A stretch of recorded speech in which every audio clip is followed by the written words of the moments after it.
Regular meeting number 56 will now come to order. Please stand for the playing of the national anthem.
Please lead us in the Pledge of Allegiance. I pledge allegiance to the flag of the United States of America and to the republic for which it stands, one nation under God, indivisible, with liberty and justice for all. We do not have a minister tonight, so we will instead take a moment to bow our heads in silent prayer and reflection, especially coming after November 8th, 2016. And the election this country just had, praying for and thinking about President Obama, President-elect Trump, as well as other governors and mayors and city councils all across this country.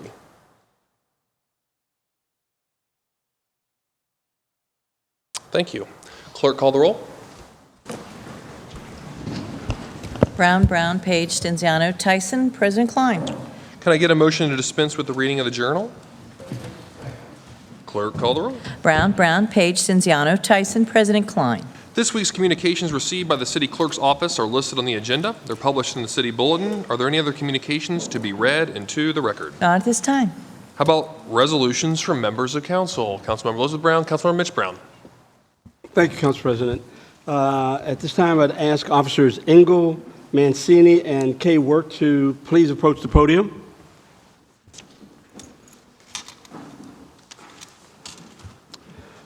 Crisis Intervention Team, CIT, program is a model for community policing that brings together law enforcement, mental health providers, hospital emergency departments, and individuals with mental illness and their families to provide effective and appropriate response to people in crisis. Tonight, I am presenting 3 outstanding individuals with resolutions for their fine work with the Columbus Division of Police and Columbus Division of Fire CIT programs. I would like to read each resolution and move for adoption, and then I'll provide additional comments on each. Resolution 0261-2016 to recognize and congratulate Officer James Ingalls for his being named Lifesaver of the Year by the National Alliance on Mental Illness in Franklin County. I move for adoption. Brown, Page, Stinziano, Tyson, President Klein.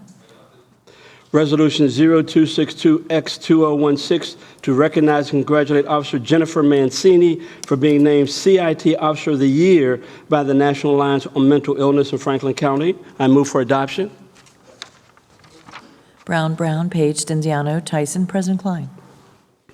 Resolution 0263X2016 to recognize Kay Work in honor of her 37 years of distinguished service to the City of Columbus. I move for adoption. Brown, Page, Stinziano, Tyson, President Klein. Thank you. Officer Ingalls was nominated by his superiors for his dedication to veterans struggling with symptoms of post-traumatic stress disorder. In 2016, Officer Ingalls was involved in a high-profile case of de-escalation with an armed veteran in the middle of a mental health crisis. This incident ended without injury. Officer Ingalls, would you like to make some comments, please? I'd like to thank Council for allowing us to speak and sacrificing some of your time. When we started this program with the PTSD in correspondence with CIT, it was all about saving lives. And we just appreciate the acknowledgement from the city for the officers that are doing hard work out there every single day. Thank you. Officer Mancini was nominated for this award by her superiors for her dedication to individuals struggling with a mental health crisis. She has maintained contact with individuals she has helped through these crises, including facilitating a grant program to reduce recidivism for women diagnosed with mental disorders. Officer Mancini. I, too, would like to thank everybody for acknowledging what we do in the CIT program, and it's definitely a group effort. So I'm honored to be a part of the City of Columbus Division of Police. So I want to thank everybody for taking the time out to acknowledge what we do. It's a lot of work, but it's very, very important. And Mrs. Work was an integral part of the development of the Columbus Division of Police CIT program and the Columbus Division of Fire's Critical Incident Stress Management program. Through her work in the community, Ms. Work has had an impact on hundreds of lives. Ms. Work?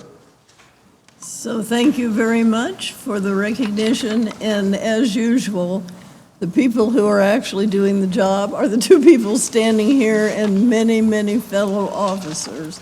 And I'm very honored to even have had an opportunity to interact with them. So thank you. Thank you. Also in the audience, President, is Dennis Jeffrey, Lieutenant. Please stand up. And Commander Bob Meter. And also present, joining us this evening, is Chief Jacobs. Thank you all.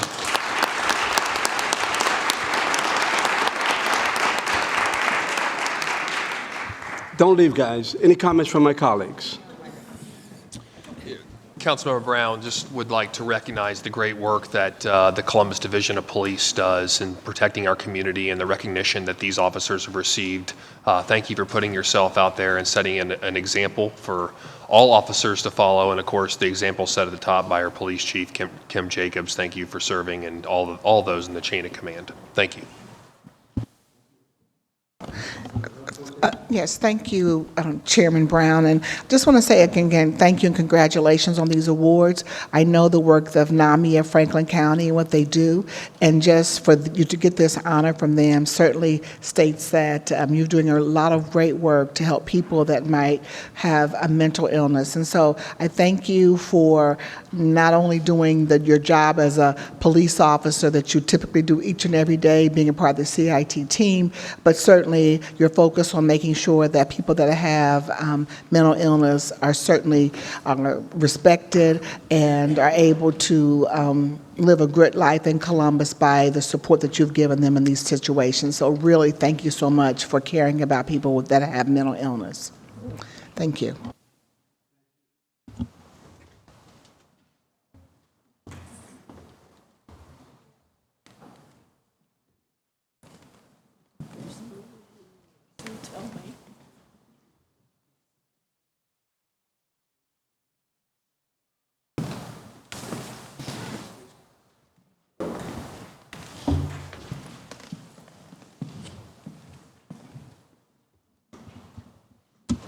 Council President, that's all I have. Thank you, Councilmember Brown. Councilmember Page. Councilmember Stinziano. Thank you, President Klein. Tonight I've got two resolutions, and start by inviting members of the Create Columbus Commission to come forward. As we recognize Mr. Benjamin Buckner and Mr. Robert Bickus Jr., who were selected by the Create Columbus Commission unanimously to honor their work on the commission over the years. I will present the two resolutions first, then hand it over to Jordan Davis to speak a little bit more on the two individuals being recognized. So first, I'd like to present Resolution 0281-2016 to recognize the leadership and outreach of Columbus young professional Benjamin Buckner as the recipient of the Create Columbus Commissionary Visionary Award. Mr. Buckner is a graduate of Ohio Christian University and is currently an integrated marketing specialist at Radio One and an account executive for Interactive One. He is a commission member of the Create Columbus Commission and is also an advisory board member of the Gateway Film Center. He is also a board member of Intersect Ministries, Incorporated, and former board member of the Columbus Urban League Young Professionals. Mr. Buckner's work within the Columbus community has created educational opportunities for underprivileged youth. His leadership through his outreach and career serves as an example to his peers and youth for how to make lasting impacts on community through valuing the arts, culture, and education. The Create Columbus Commission has unanimously chosen to honor Mr. Buckner as an outstanding Columbus young professional for his dedication to education and the betterment of the Columbus community through his work at Radio 1 and as leader in a number of different organizations. Before I move for adoption of the resolution, I'd like to see if any of my colleagues have quick comments. Seeing none, I move for adoption. Clerk, call the roll. Brown, Page, Stinziano, Tyson, President Klein. Adopted. Next, I would like to introduce Resolution 0282-2016 to recognize the leadership and outreach of the Columbus young professional Robert Bickus Jr. as the recipients of the Create Columbus Commissioner Visionary Award. And I apologize if I'm saying that wrong. Bickus. When you have the last name Stinziano, it happens, so I apologize. Mr. Bickus is a graduate of The Ohio State University, has worked as a property portfolio manager at his family's business before becoming the owner of Resource Real Estate. Most recently, he has co-founded MoveDowntownColumbus.com, acting as a broker and realtor. He serves on the Grants Committee of the Create Columbus Commission and has served as a Board of Trustees member for both the Greater Columbus Arts Council and the Exchange Urban Lofts Homeowners Association. He's currently the Business Membership Committee Chair for the Downtown Residents Association of Columbus.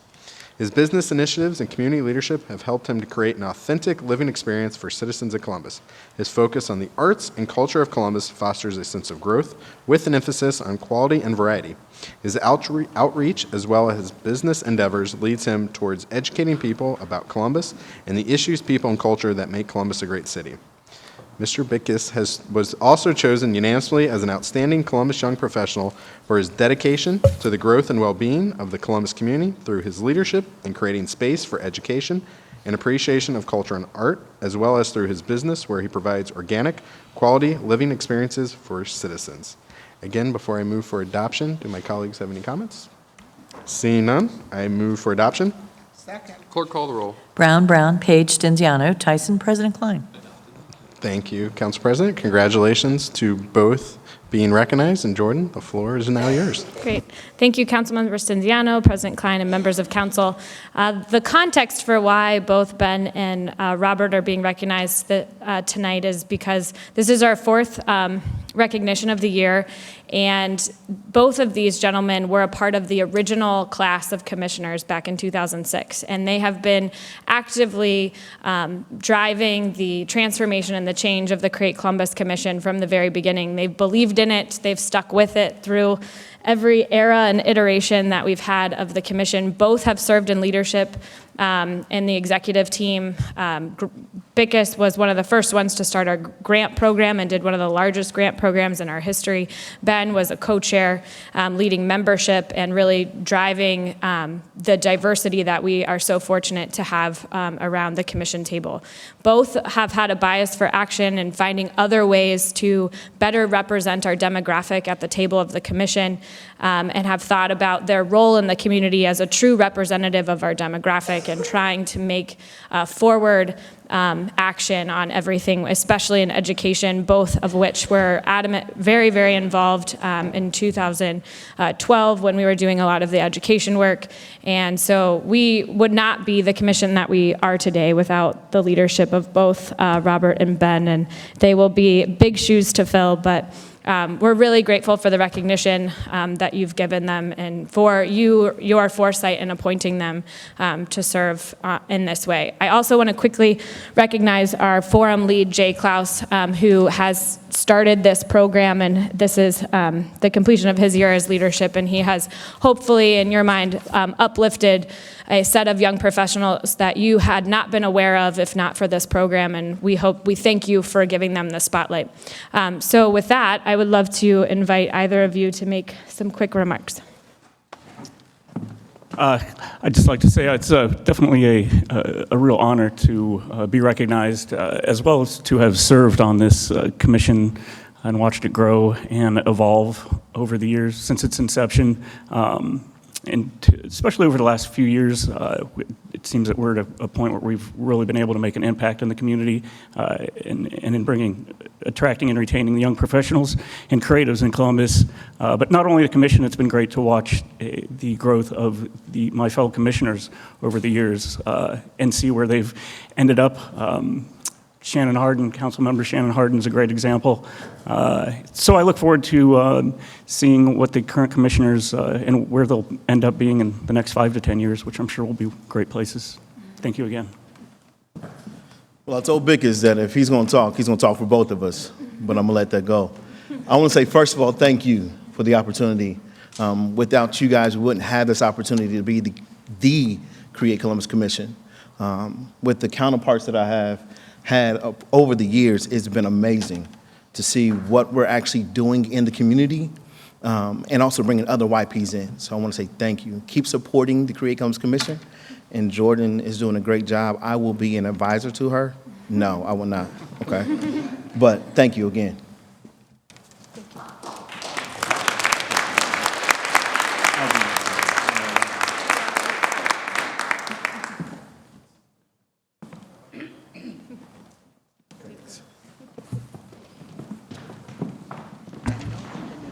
And very briefly, President Klein, for the other members of council, wanted to let you know there's a group of talented young people in the back of the chambers tonight. It's the Franklin County Youth Council who are in attendance. Since late May, they've been meeting as a group for leadership trainings on topics such as mentoring, best practices for facilitating peer group dialogue, and in small group sessions for digital media workshops to launch the social media pages of this brand new youth-led civic body in Central Ohio and create their wonderful website. Members of the FCYC also regularly attend community events, visits with civic leaders, college fairs, college tours, wellness walks, community forums, and civic dialogues. And I had the pleasure, along with Mayor Ginther, just before our meeting to introduce myself and talk about who we are and the work that we do. So wonderful to have you all here. Thank you for being, and hopefully you'll be able to stay and enjoy the meeting, but want everyone to know who those talented young people are in the back. Thank you, President Klein. Thank you, Councilmember Stinziano, and I wanted to recognize them as well. And if it's okay with the Youth Council and their leader, Michael Branch Jr., why don't you all come forward? Come on up. It's okay.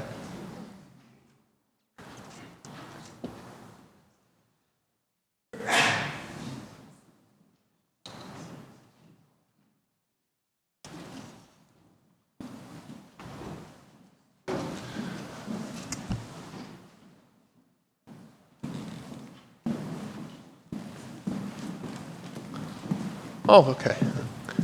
How's it going? Good to see y'all again. Who wants to take charge here? Okay, come on up. Please step forward to the microphone. I'll step forward. Why don't you introduce yourself, please, and tell us a little bit about the organization, and then we'll let everyone give their name and the school they go to, and maybe some of their interests they have of where they're going to study after high school. All right. Hi, I'm Michael Branch Jr. I'm a senior at Marion Franklin High School. The Youth Council really started from the dialogues that President Obama set forth after the Sandy Hook massacre. He called for community conversations, and out of those conversations in Columbus, the Youth Council was created. So that's basically the overview of how the Youth Council was made. So thank you. I'm Kimani Leftridge. I'm a junior at Columbus Alternative High School. I'm interested in studying at Spelman College after I graduate. Oh, very nice. My name is Jamie Booth. I'm a sophomore at Fort Hayes, and I plan on going to The Ohio State University after I graduate. Great.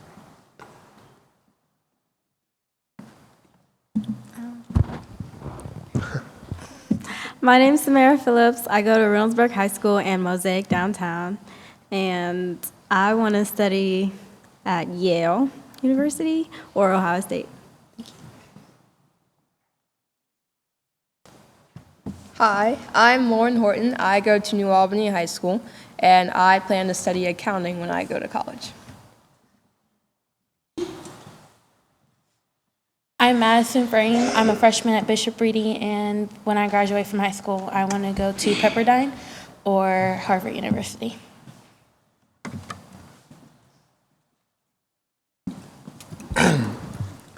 My name is Micah Coleman, and I am a sophomore at Eastmore Academy, and I plan on going to Stanford University.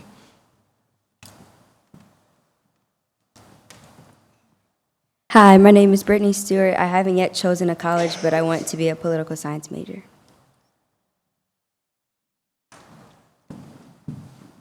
Hello, everyone. My name is Lovey Yafi Green. I'm a senior at Columbus Alternative High School, and I'm interested in studying education, specializing in deaf education at any HBCU that is able to give me money.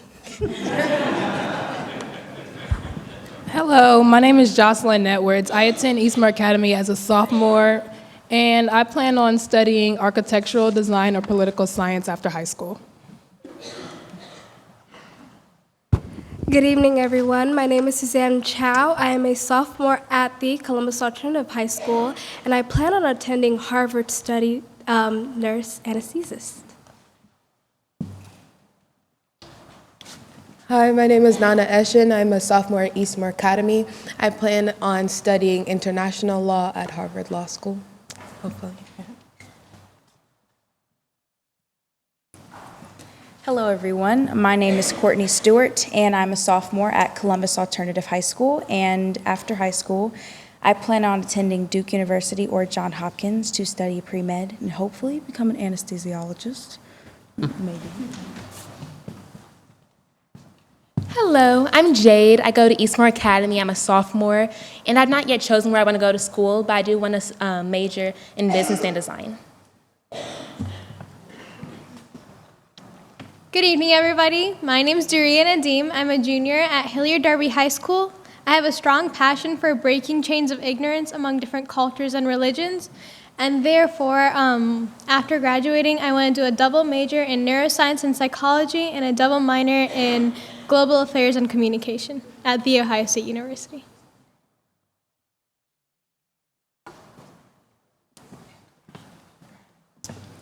Greetings to the council. My name is Faith Sutton. I'm a proud member of Eastmore Academy, junior, and I have a strong love and passion for working with children. So when I grow up, I would hope to use my skills in the arts and become an animator to make quality children's programming. I'd also like to say to the entire council, thank you for having us here and recognizing us all. We are very glad that we had the opportunity to be here and have a brand new experience, and it's very helpful, and thank you so very much from all of us. Good evening, President, Councilman Klein, and council members. I'm Susie Shipley Norwood, and I'm the program director for the Franklin County Youth Council. Well, we're certainly not without talent in this group. There's more Ivy Leaguers here than I think I've ever met in my entire life, which is terrific. It's my understanding that perhaps one of you would like to talk about one specific issue, and that's student resource officers. Is that true? Okay, the floor is yours. Hello again, Council. I'm Michael Branch Jr., and I'm here tonight to speak to you on behalf of myself, my community, the South Side, my school, Marion Franklin High School, and as a member of the Franklin County Youth Council. Generally, me and my fellow youth council members represent the view that youth in Franklin County are a vital voice missing at the table. We're not old enough to vote, so we don't have a physical voice in this democracy. However, we are directly experiencing the effects that democracy brings. One of the problems that I'm having personally, and probably a lot of other youth council members share, is student resource officers. From my understanding, the student resource officers are supposed to be helpful resources in schools. They're there to respond to student questions. They're not there to punish people. Our school has its own policies for that. I hear of and know of certain instances where student resource officers are involved in the arresting of students and punitive punishments of Columbus City school students. I'm here to bring awareness to this problem. In preparing to talk to you about this issue, we called the Columbus Police Department's non-emergency line to ask how student resource officers get selected and appointed. The answers brought us some serious concerns. It sounds like the Special Duty Office is held to the same standards and equal opportunity hiring and affirmative action as it defined in the Columbus City Charter. However, if an officer walks into the Special Duty Office and requests to be appointed into an in-school position and a position is available, the officer gets it. At least that is what the help desk officer indicated to us when we asked. If there is no statement in the charter that puts higher level accountability on these school station officers who are not there to police our hallways, then it is left entirely up to the Columbus City Police Department. Thank you. Going to give Councilmember Mitch Brown an opportunity to respond. He chairs public safety, but over your left-hand shoulder, you'll see a woman sitting there. Her name is Kate McSweeney.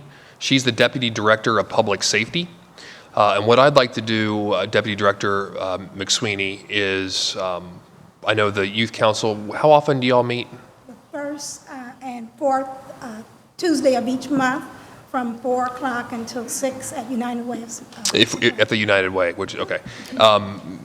Deputy Director McSweeney, if we could work with the Youth Council and maybe get someone, either yourself or someone from the leadership over in the Department of Public Safety, as well as the commander in charge of student resource officers, or the officer in the chain of command for student resource officers, to meet at maybe one of the upcoming Franklin County Youth Council meetings to discuss the student resource officer program. Council would greatly appreciate that. Absolutely. Councilmember Mitch Brown.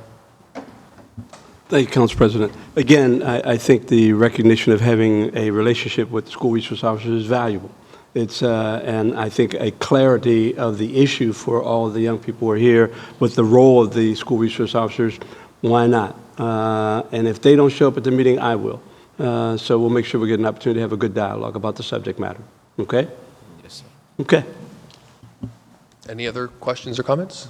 My colleagues, Councilmember President Pro Tem Tyson. Thank you, President Klein.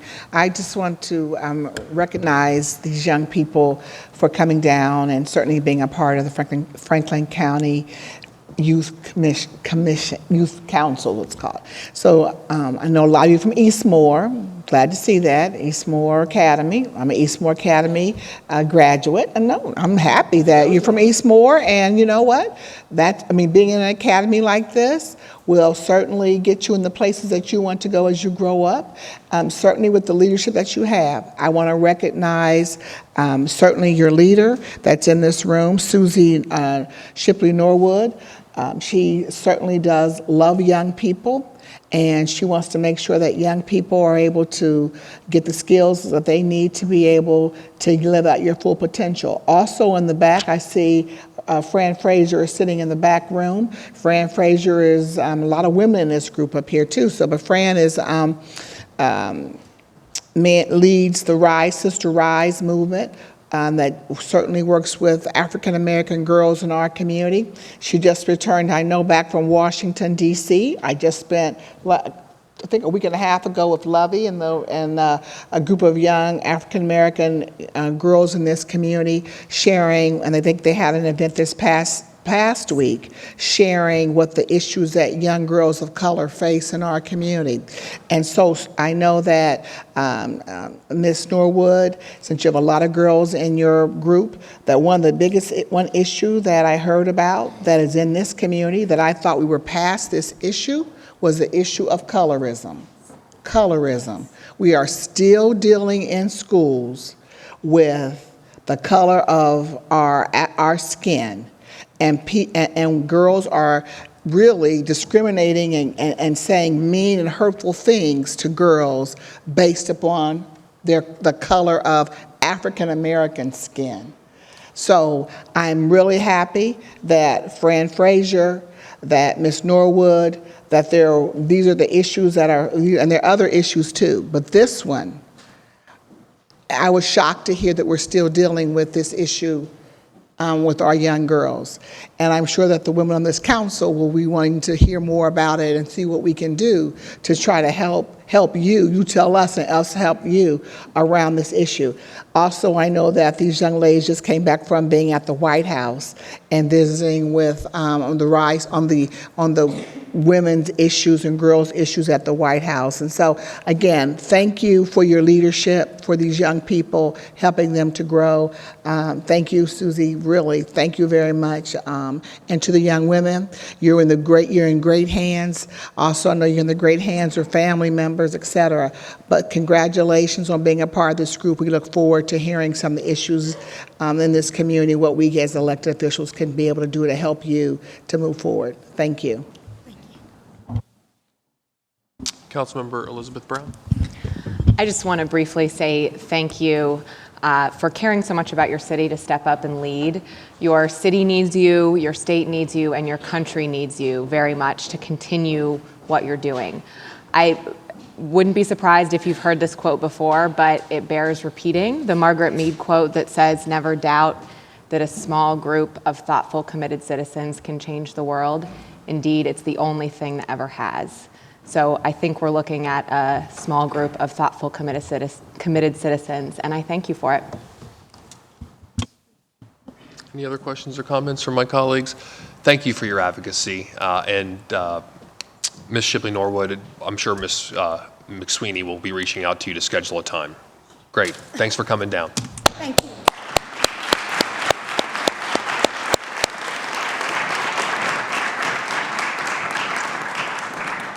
President Pro Tem Tyson. Thank you. I have a resolution that will be in Health and Human Services, but I just want to I know there's going to be on consent a resolution number 0276X as 2016, and I would ask that if we could just take a moment of silence to honor and recognize and celebrate the life of Bill Connor. For those of us who enjoy the arts and understand the role that the arts play in our community, Bill Connor played a significant role in the arts. When all things being equal, why people want to live in Columbus and come to Columbus is because of the quality of life. And art is key to the quality of life of residents. And Bill Connor played such a significant role in the quality of life in our community. And he was responsible for the presidency of Kappa, the Symphony, the Lincoln Theater that many of us have had the opportunity to enjoy, certainly would not be there without Bill Connor, of course, the former mayor, and also Attorney Larry James. But Bill Connor was significant in that role.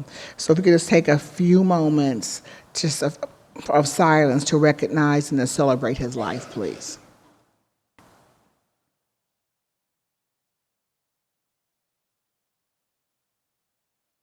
Thank you. I have one announcement that tomorrow I will have a Health and Human Services hearing tomorrow at 5 o'clock in council chambers, and it will be to review the proposed legislation related to Tobacco 21, which will prevent the sale of tobacco products to anyone under the age of 21 in the city of Columbus. This legislation will also require a tobacco sales license administered by Columbus Public Health. And then also on next Tuesday, the 29th, we'll have my biweekly Finance, Health, and Human Services and Workforce Development Committee hearing and public testimony. We will take public testimony at 5 o'clock. Thank you. President Pro Tem Tyson, I know that you and Commissioner John O'Grady have a piece of legislation in second reading under Health and Human Services as 275X 2016. I know Commissioner O'Grady is in the council chambers. If it's okay with you, can we proceed to at least discussing that, and then we maybe move for adoption once it comes around, but at least give Commissioner O'Grady and you the opportunity to make the presentation? Absolutely.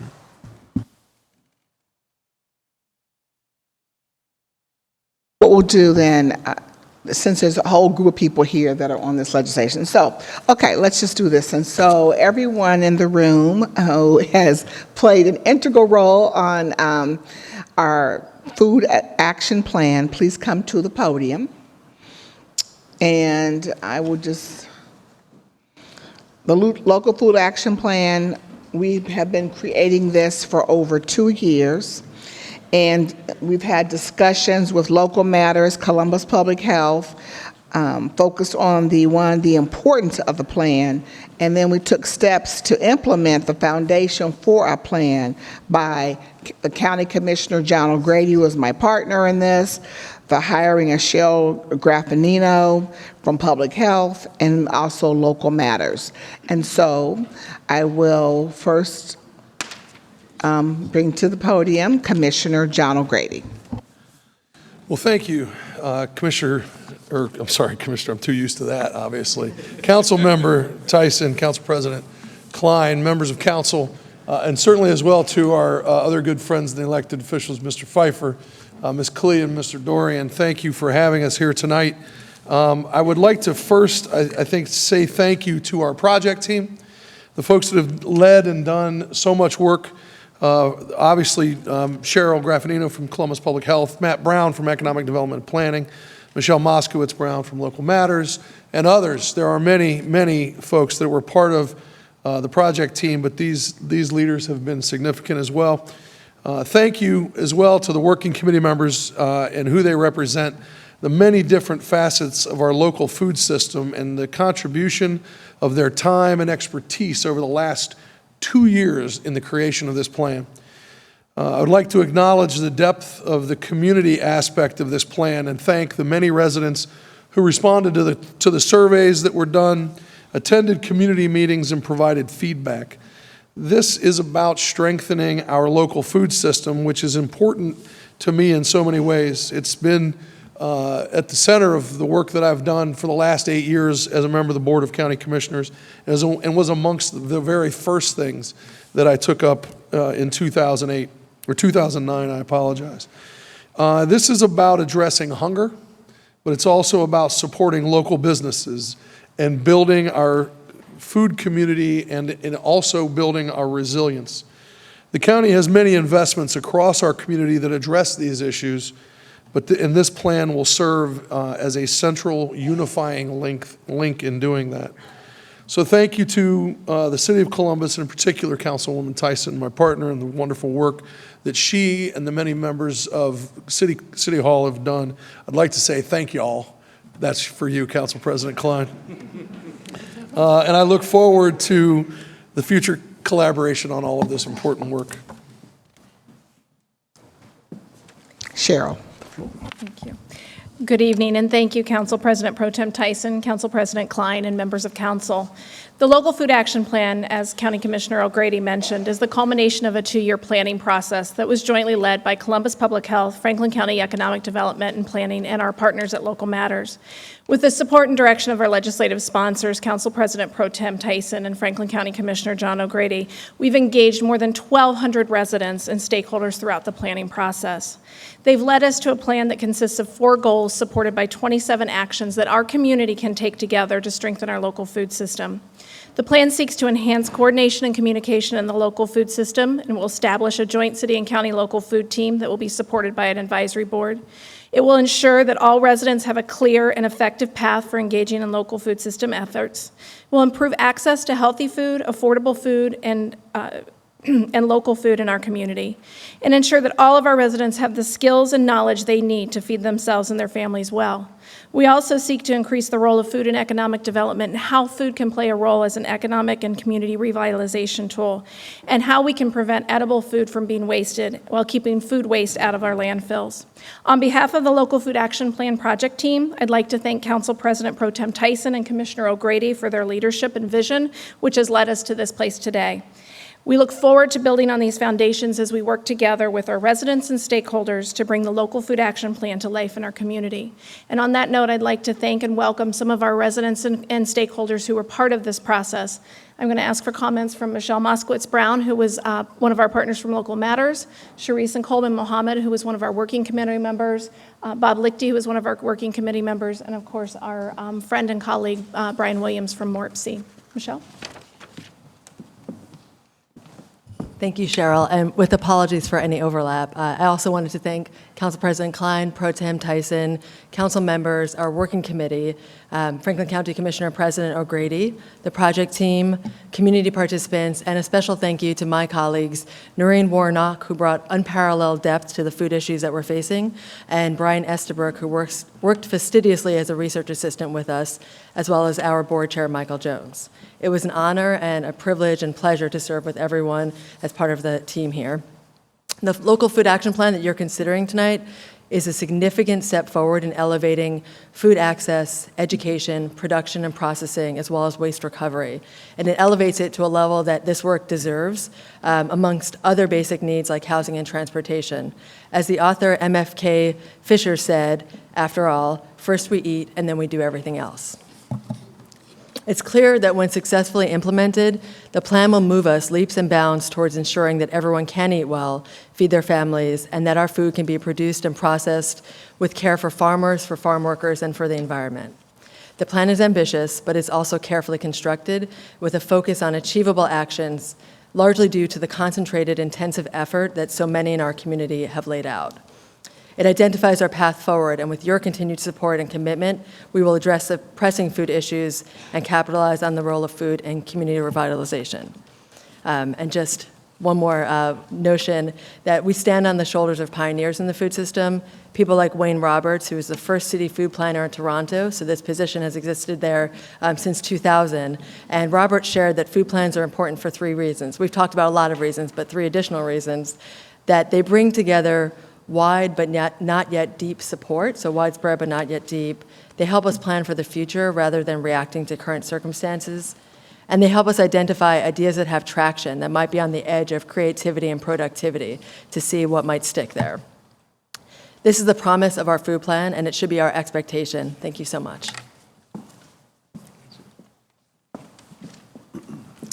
Good evening. My name is Sharisa Mohammed, and I would like to thank President Klein, Councilwoman Pro Tem Tyson, and all the members of City Council. I want to thank God for giving me the privilege to do His work and to be of service to my community. I want to thank the residents of Linden, and in particular the support that I received from the Linden Garden Association and fostering in the community. As we enter a new era in our country, the city of Columbus, Ohio will face, in my opinion, varying issues when it comes to making sure that all its citizens have good, healthy food to eat. The work of the members of the Local Food Action Council has placed Columbus in a unique position by formulating a plan to ensure that a basic need is met: food. When we mention the needs of people, we say food, clothing, and shelter. Food is mentioned first. The Local Food Action Council plan is one step toward addressing a basic need. I hope all will read the plan, parse it, and apply it as city officials, community gardeners, urban farmers, and anyone who understands the need to help in poverty and want. And we can continue to make this city, Columbus, an example for all cities as to how to feed the people who need it the most. As a community gardener, I am in support of the Local Food Action Plan and served on the committee because it addresses the needs of all citizens to have unfettered access to healthy food, resources, and funding, and will help create jobs in our community.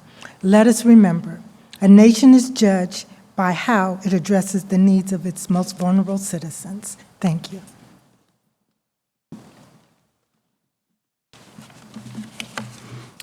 Good evening. Many thank yous here have been said already, and we are very fortunate to have the kind of leadership we have in City Council and with Franklin County on this food plan. I'm Bob Leakty, Executive Director of Parsons Avenue Merchants Association. I've been involved in community stuff, especially in South Columbus, but for about 25 years. And I must tell you, the last 2 years on this project, this is one of the best organized, most thorough planning efforts I've ever seen. So it's just, this is an amazing moment and a wonderful document. Agriculture, biggest industry in Ohio. So as we're looking to strengthen our communities, have folks, be healthier and strengthen economic development, why not look at food? We all eat. Why not look at food as, a viable way to, well, first of all, help people get better health. My organization has been involved with a National Institute of Health study with Case Western Reserve University in Ohio State called Food Nest. We're starting to get data from residents in Cleveland and residents in South Columbus, and we're looking at the impact of food hubs can have on the community. This planning process provides us with greater connections. This planning process enables us to find folks who can use this data to make our lives better. I'm extremely interested in particular on the economic development piece of this. And as we tried to redevelop our areas in town, why not make our communities more sustainable? Why not, use local food infrastructure as a tool for us? So it's just been a tremendous process, and it's very exciting as we move to this implementation. And really, the fellow who's next got a lot of this started, Brian Williams. So thank you. Hi, Brian Williams with Morpsey. I really wasn't planning to speak and really don't have much to say other than thank you. Morpsey has been looking at local food on a regional level for a number of years, and it has everything we've looked at has been enormously enhanced by the support, the confidence shown by Franklin County and the City of Columbus, and the incredible work that went into this plan.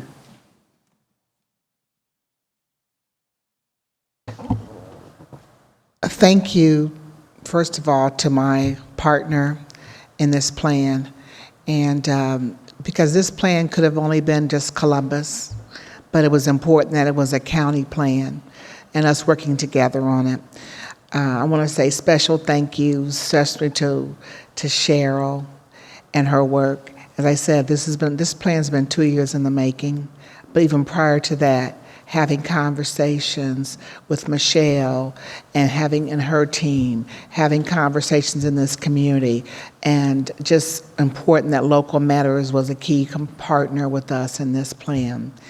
And so, and then the community, they said like the 24 people on that working committee for the last 2 years have developed this plan and working with the neighbors and if you have an opportunity to look at the local food action plan, which I hope that you will, this is a summary, but also the individuals who served on this committee, just really want to just say thank you.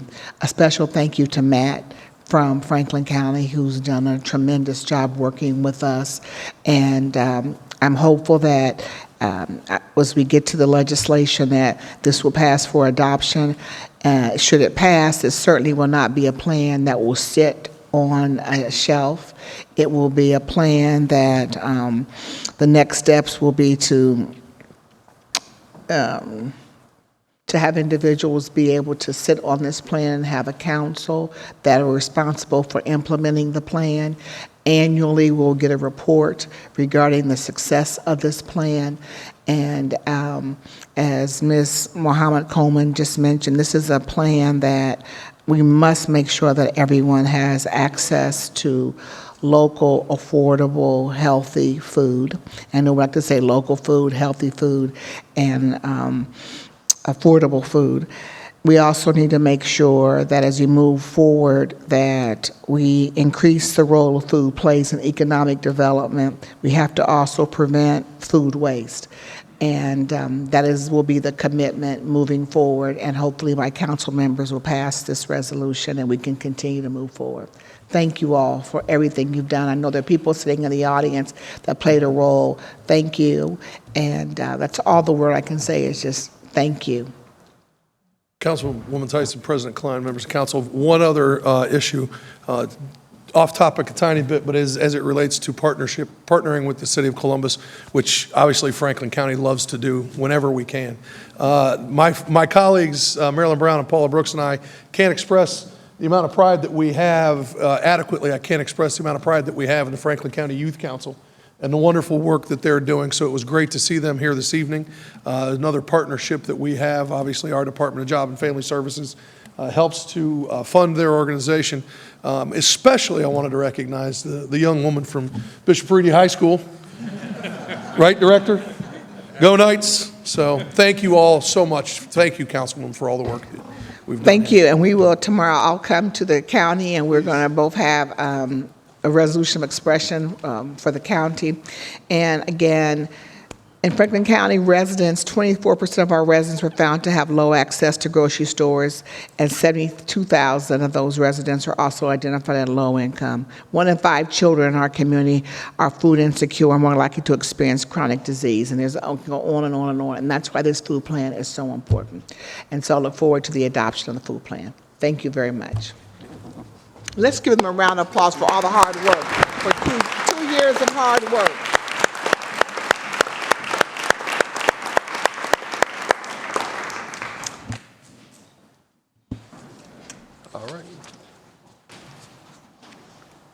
Thank you, President Pro Tem Tyson, Commissioner O'Grady, and the other members of the Plan Committee.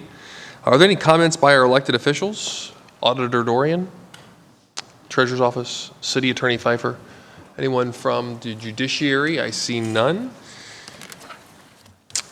Are there any requests by members of council for the removal of an ordinance or resolution from the consent action portion of the agenda? May we now have a motion to waive second reading of titles of 30-day legislation by the city clerk? Clerk, call the roll. Brown, Page, Stinziano, Tyson, President Klein. Thank you. Clerk Blevins, will you now read into the record the ordinance numbers of 30-day legislation on tonight's agenda for first reading?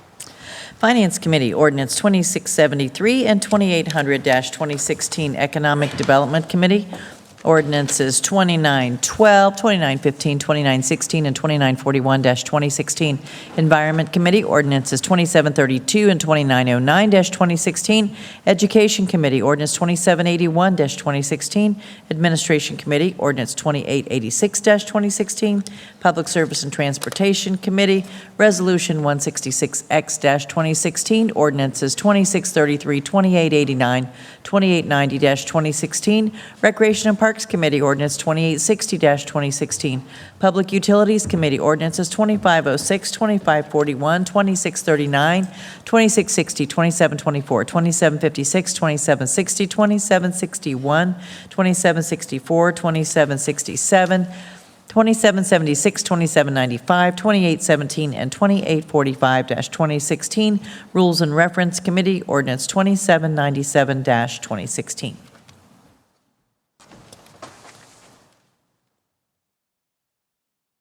The following ordinances appear on our agenda as consent actions. Clerk, will you please now read the ordinance numbers of each into the record? Resolutions of expression 260X, 272X, 273X, 278X, and 279X, 276X-2016. Finance Committee, Ordinances 2599, 2615, 2674, 2676, 2710, 2725, 2728, 2750, 2751, 2786, 2792, 2799, 2821, and 2822-2016. Health and Human Services Committee, Ordinances 2766, 2768, 2770, 2771, 2774, and 2775-2016. Economic Development Committee, Ordinance 2788 and 2789-2016. Environment Committee, Ordinance 2834-2016. Administration Committee, Ordinances 2796 and 2803-2016. Public Safety Committee, Ordinances 2315, 2322, 2406, 2588, 2634, 2720, 2739, 2740, 2749, 2784, 2885, 2016. Public Service and Transportation Committee, Resolutions 257X, 266X, and 268X-2016, and Ordinances 2708, 2723, 2752, 2857-2016. Small and Minority Business Development Committee, Ordinance 2559-2016. Recreation and Parks Committee, Ordinances 2542 and 2791-2016. Housing Committee, Ordinances 2618, 2802, 2804, 2806, 2849, 2851, 2852, 2853, 2938, 2939, 2956, and 2957-2016. Technology Committee, Ordinances 2735, 2738, 2743, 2746, and 2747-2016.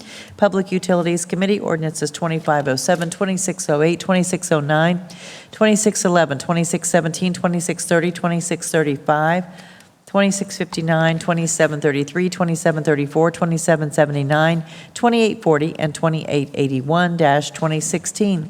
Judiciary and Court Administration Committee, Ordinances 2435, 2539, and 2741-2016.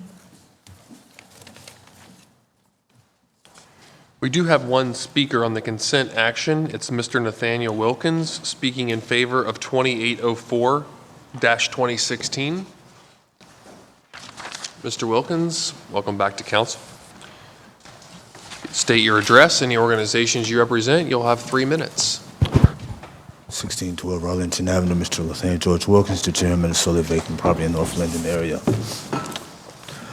I just want to know what's going to happen with 1665 Cleveland Avenue. I just want to know what's going to be done with the property and what the property will be used for. Thank you for your time.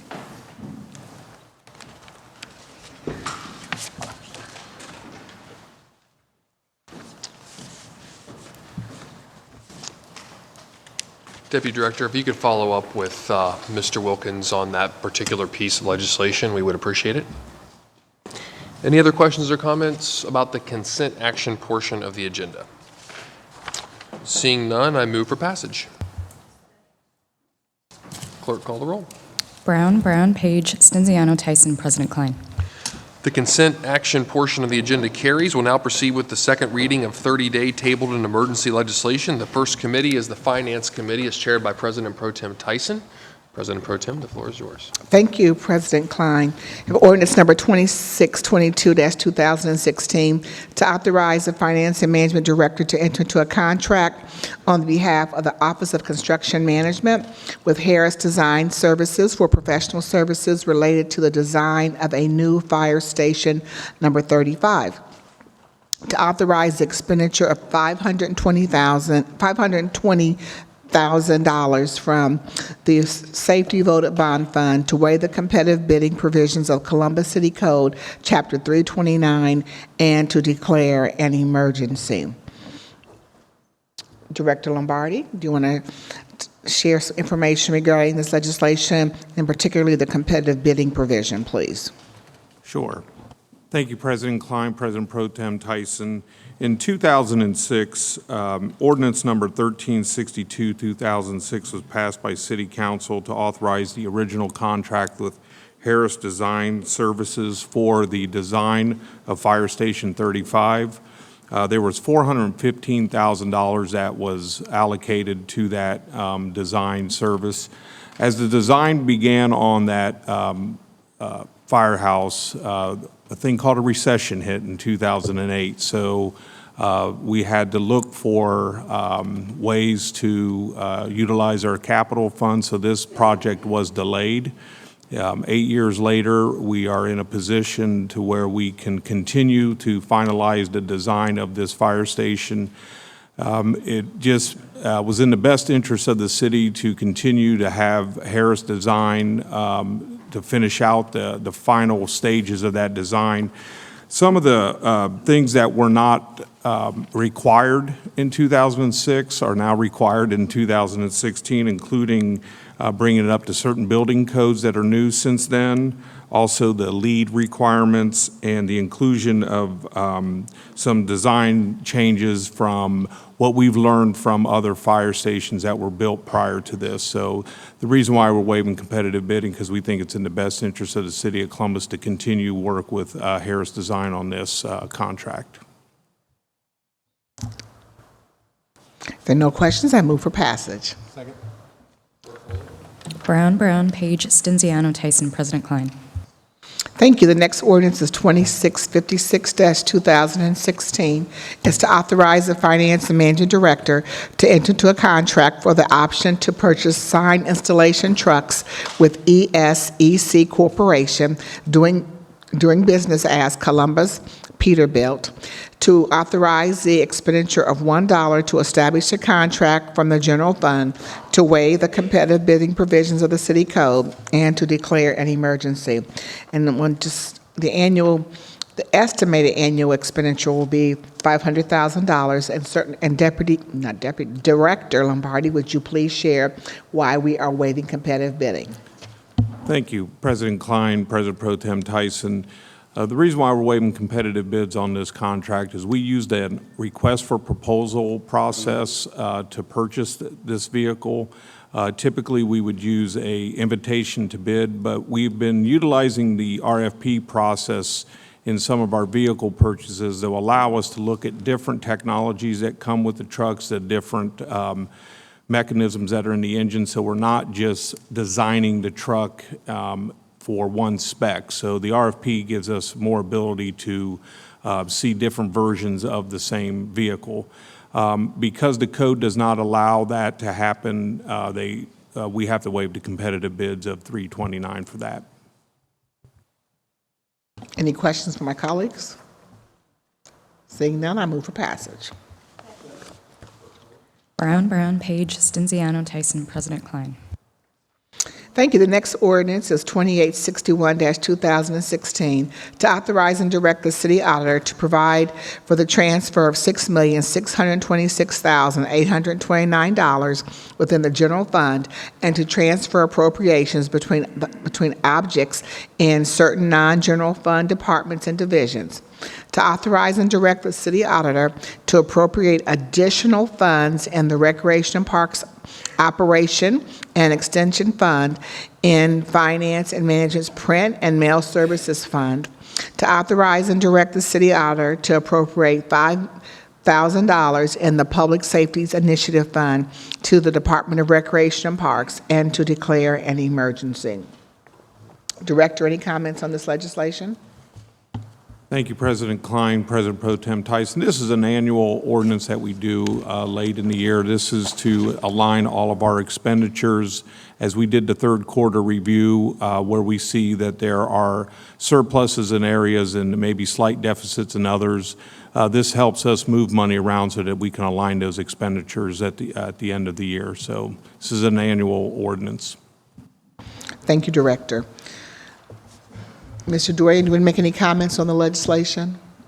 Mr. Dorian, any comments on this legislation?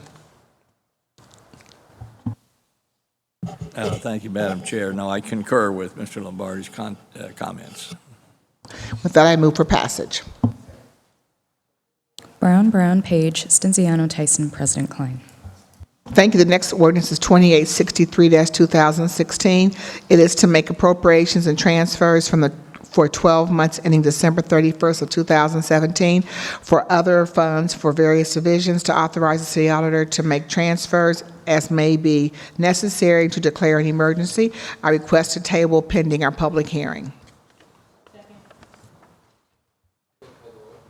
Brown, Page, Stinziano, Tyson, President Klein. Thank you. Ordinance 2864 of 2016. I also will request to table pending a public hearing. Second.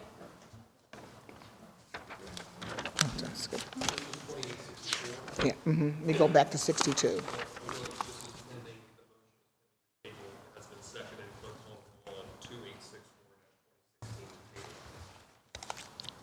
Brown, Page, Stinziano, Tyson, President Klein. Thank you. I will also, ordinance number 2862-2016.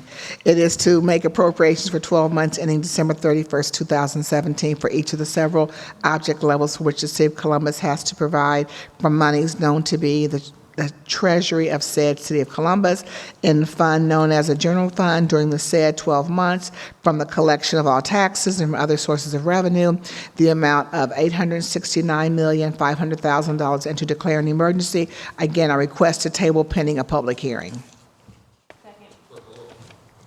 Brown, Page, Stinziano, Tyson, President Klein. Thank you. I'd now like to move to Health and Human Services. And again, in Health and Human Services, the resolution 275X-2016. It is to adopt the Columbus and Franklin County Local Food Action Plan, accepting its recommendations as a framework for the policy and program development in the area of the local food systems and reaffirming the City of Columbus commitment to working with public, private, and community stakeholders to ensure a stronger, more resilient local food system. I move for adoption. Brown, Page, Stinziano, Tyson, President Klein. Thank you. Ordinance number 2748-2016 is to authorize and direct the Board of Health to accept additional grant funds from the U.S. Department of Health and Human Services in the amount of $396,690 for the Ryan White HIV Care Part A grant program. to authorize the appropriation of $396,690 from the unappropriated balance of the Health Department's grants fund and to declare an emergency. The total amount that we have received this year from the Ryan White HIV Care Part A grant program with this additional dollars will make it $4,945,119. The dollars are to be used to improve access to medical care for persons living with HIV or AIDS in Central Ohio. This grant also allows us to fund several other healthcare organizations which are on consent tonight. They are Equitas Health, the Research Institute of Nationwide Children's Hospital, Southeast Inc., the OSU Internal Medicine LLC. And there will also be funding provided to the AIDS Health Care Foundation pending the legislation at our next council meeting. In 2015, the program provided for 2,400 clients were served through Ryan White. Approximately 1,300 people received primary and infectious disease medical care. 1,800 people received medical case management services. 350 people received mental health and or substance abuse treatments, and approximately 600 HIV people received short-term rental assistance, utility assistance, housing care management services. If you know of someone that needs the services, that have HIV or AIDS and needs services, please contact the 645-6522, 614-645-6522. I move for passage of this legislation. Brown, Page, Stinziano, Tyson, President Klein. Thank you. And the last ordinance in Health and Human Services is ordinance number 2903-2016. It's to authorize and direct the Board of Health to accept a grant from the Ohio Department of Health for Tobacco Use Prevention and Cessation Grant Program in the amount of $110,000, to authorize the appropriation of $110,000 to the Health Department in the Health Department's Grants Fund, and to declare an emergency. This grant will address youth prevention and policy development for smoke-free living with the goal of reducing chronic illness. This grant will also serve the residents of Linden, the South Side, Franklinton, Hilltop, Northland, Near North, Far East. Columbus Public Health will provide education to community residents about the harmful effect of tobacco use and secondhand smoke exposure, and provide technical assistance to multi-unit housing property managers to implement successful smoke-free lease options. Lastly, I just want to share this about tobacco. And tomorrow we'll have the Tobacco 21 hearing. But tobacco use is a contributing factor in 4 out of 5 of the five leading causes of death in Linden, South Side, and West Side neighborhoods. Most specifically, cancer is a leading cause of death in Linden and the West Side priority communities, while heart disease is a leading cause of death in the South Side communities. And that's why this money is so important in our community. And with that, I would ask my council colleagues to support this legislation. Brown, Page, Stinziano, Tyson, President Klein. Thank you. That's all I have in my committees. Thank you, President Pro Tem Tyson. The next committee is Economic Development. It's chaired by Councilmember Elizabeth Brown. Councilmember, the floor is yours.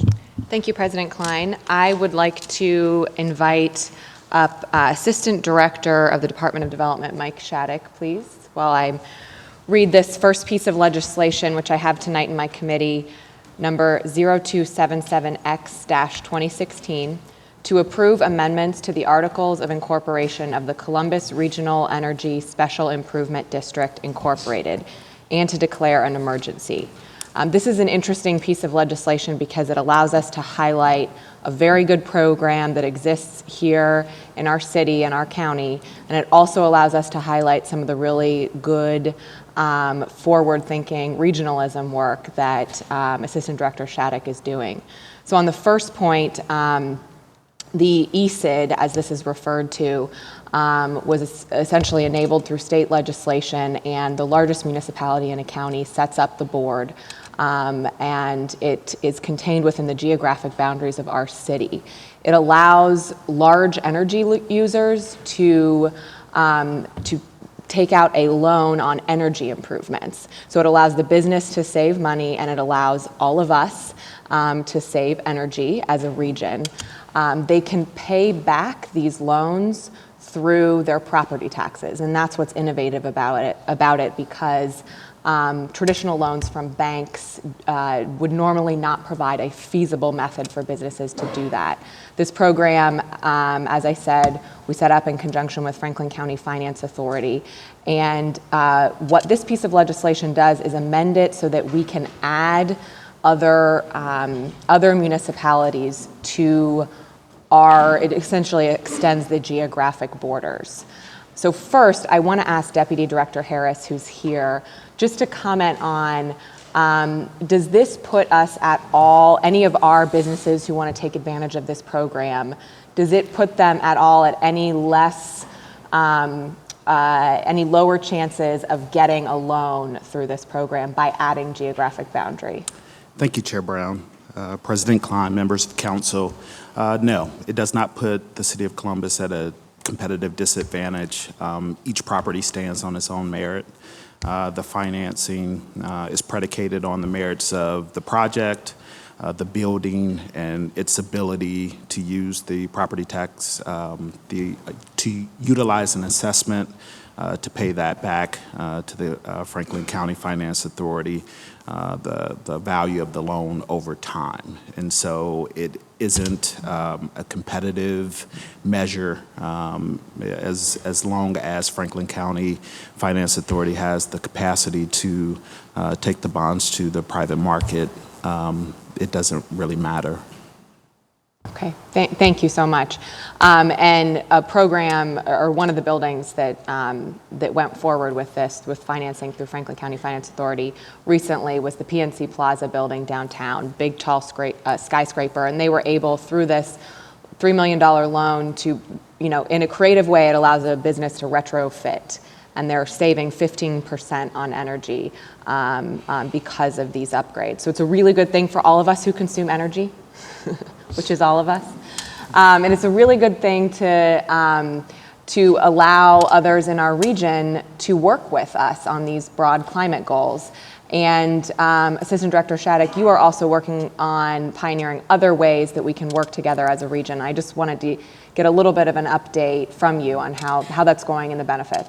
Yeah, absolutely. And thank you, Councilmember Brown, Council President Klein, and all council members. It's an honor to be here tonight. My name is Mike Shattuck. I'm an Assistant Director in Development.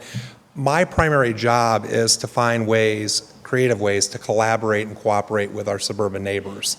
It's the belief of, I think, everybody in this room, the stronger Columbus is, the better for all our suburban neighbors. The better the suburban neighbors do, the better for the city of Columbus.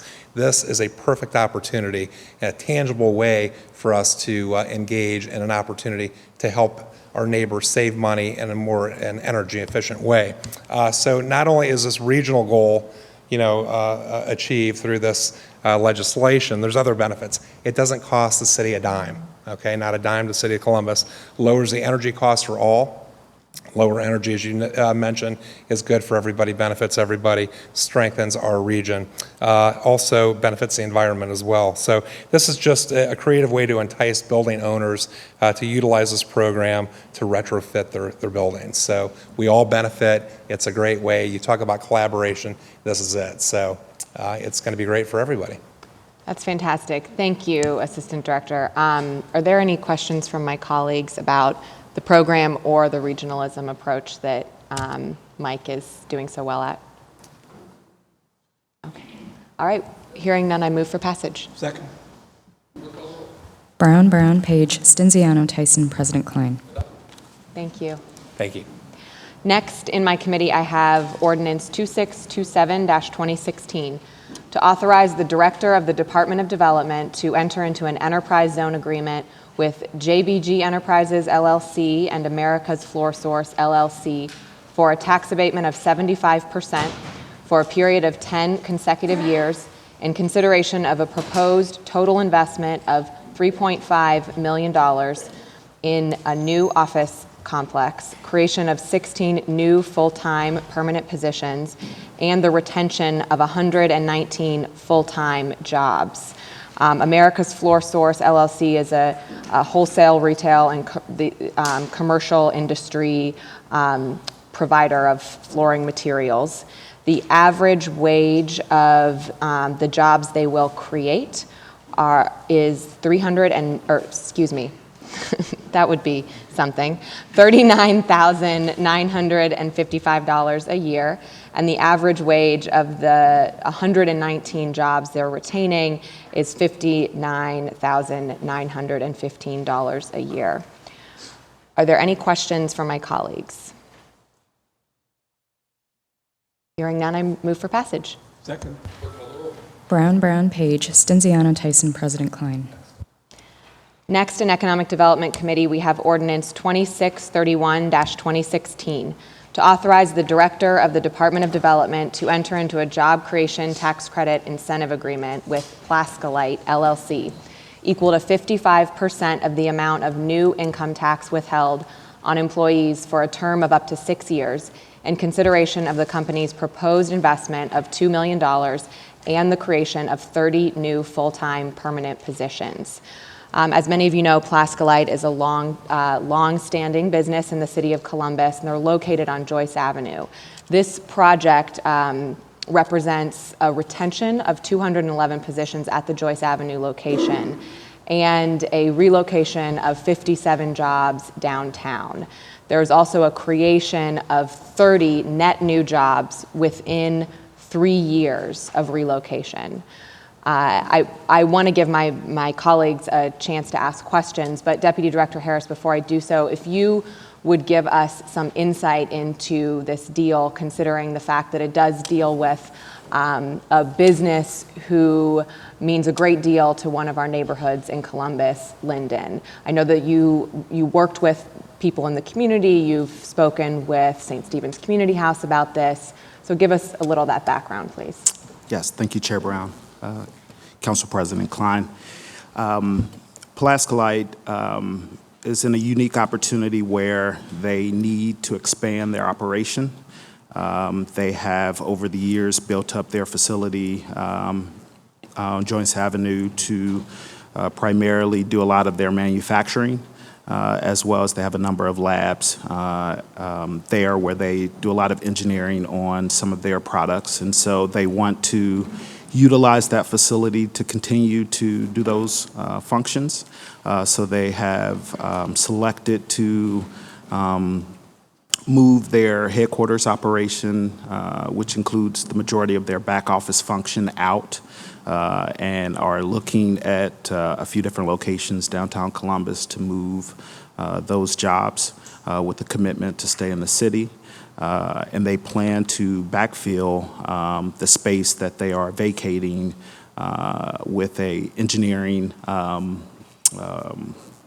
center of excellence for their global operations, where they're looking to hire approximately 30 full-time jobs. The majority of those jobs will be high-wage engineers, very skilled positions that they plan to backfill and create that center of excellence. So through this expansion project, they continue to maintain a significant presence in the neighborhood and, quite frankly, to build out their engineering capacities there at Joyce Avenue.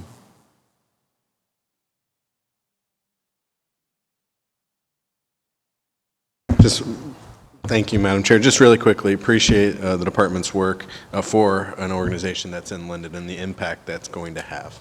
That's all, Madam Chair. Thank you. Okay, hearing no more questions, I move for passage. Second. Brown, Page, Stinziano, Tyson, President Klein.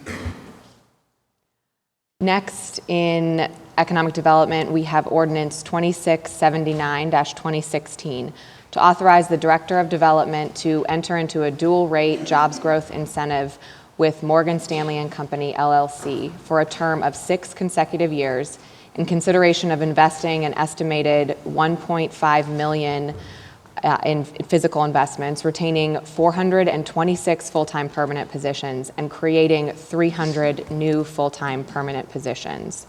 Morgan Stanley is a financial services firm, and I want to highlight the dual rate jobs growth incentive, which we have seen the Department of Development put forth more and more recently this year. And the wages of the 300 new full-time permanent positions average $45,000 a year. But Deputy Director Harris, can you remind my colleagues of the dual rate incentive and its importance in sort of structuring these deals? Thank you, Chair Brown. President Klein. The dual rate incentive is a creation of Mayor Ginther, who wanted to incentivize companies throughout the city for, quite frankly, hiring residents of the city of Columbus. And so we look at a deal the way we typically look at it. We structure it and provide the appropriate rate and term to any tax incentive that we may provide. So no company is put at a disadvantage for not hiring City of Columbus residents, and we add an additional 5% to that rate and term for residents of Columbus that the company selects during their hiring process, as long as they can provide appropriate documentation of the residency of that employee during their annual compliance to the city. Great, thank you. Any questions? Hearing none, I move for passage. Second. Brown, Page, Stinziano, Tyson, President Klein. May I move on to Environment Committee? President Klein, that's all I have in economic. I do, Council President, thank you. So I won't move on yet. Next, I have 2842-2016 to authorize the Director of the Department of Development on behalf of the city to enter into a tax increment financing agreement with Hamilton Crossing LLC to provide for the construction and financing of public infrastructure improvements within and around the tax increment financing areas created by Ordinance 2117-2005, Dublin Granville North, Dublin Granville South, and Preserve Incentive Districts, and to declare an emergency. This tax increment financing agreement, or TIF, is for the area adjacent to North Hamilton Road and State Route 161 and the public improvements that will be done there. Any questions from my colleagues? I move for passage. Brown, Page, Stinziano, Tyson, President Klein.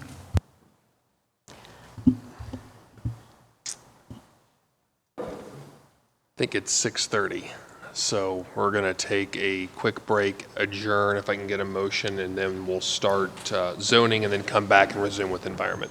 Great. Clerk, call a roll if there's a second. Clerk, call a roll. Brown, Page, Stinziano, Tyson, President Klein. We stand adjourned. We'll take zoning momentarily.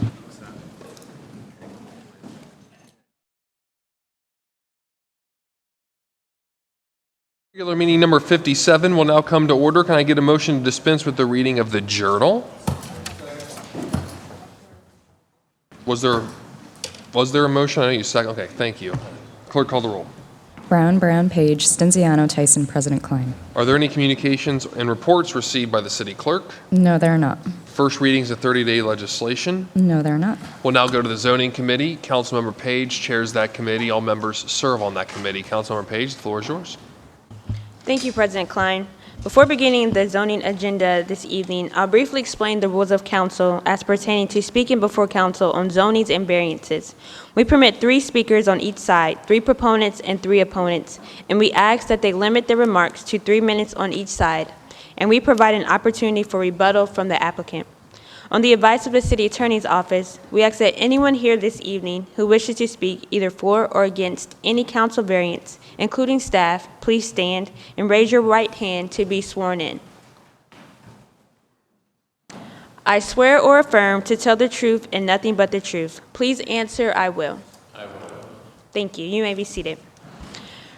2793-2016 to rezone 5249 Trebu Road 43228, being 0.82 acres located on the south side of Treby Road, 200 feet west of Renner Road, from LM2 Limited Manufacturing District to LM Limited Manufacturing District. The applicant is Frank Gonzalez. The proposed use is a wholesale and retail market with restaurant and patio.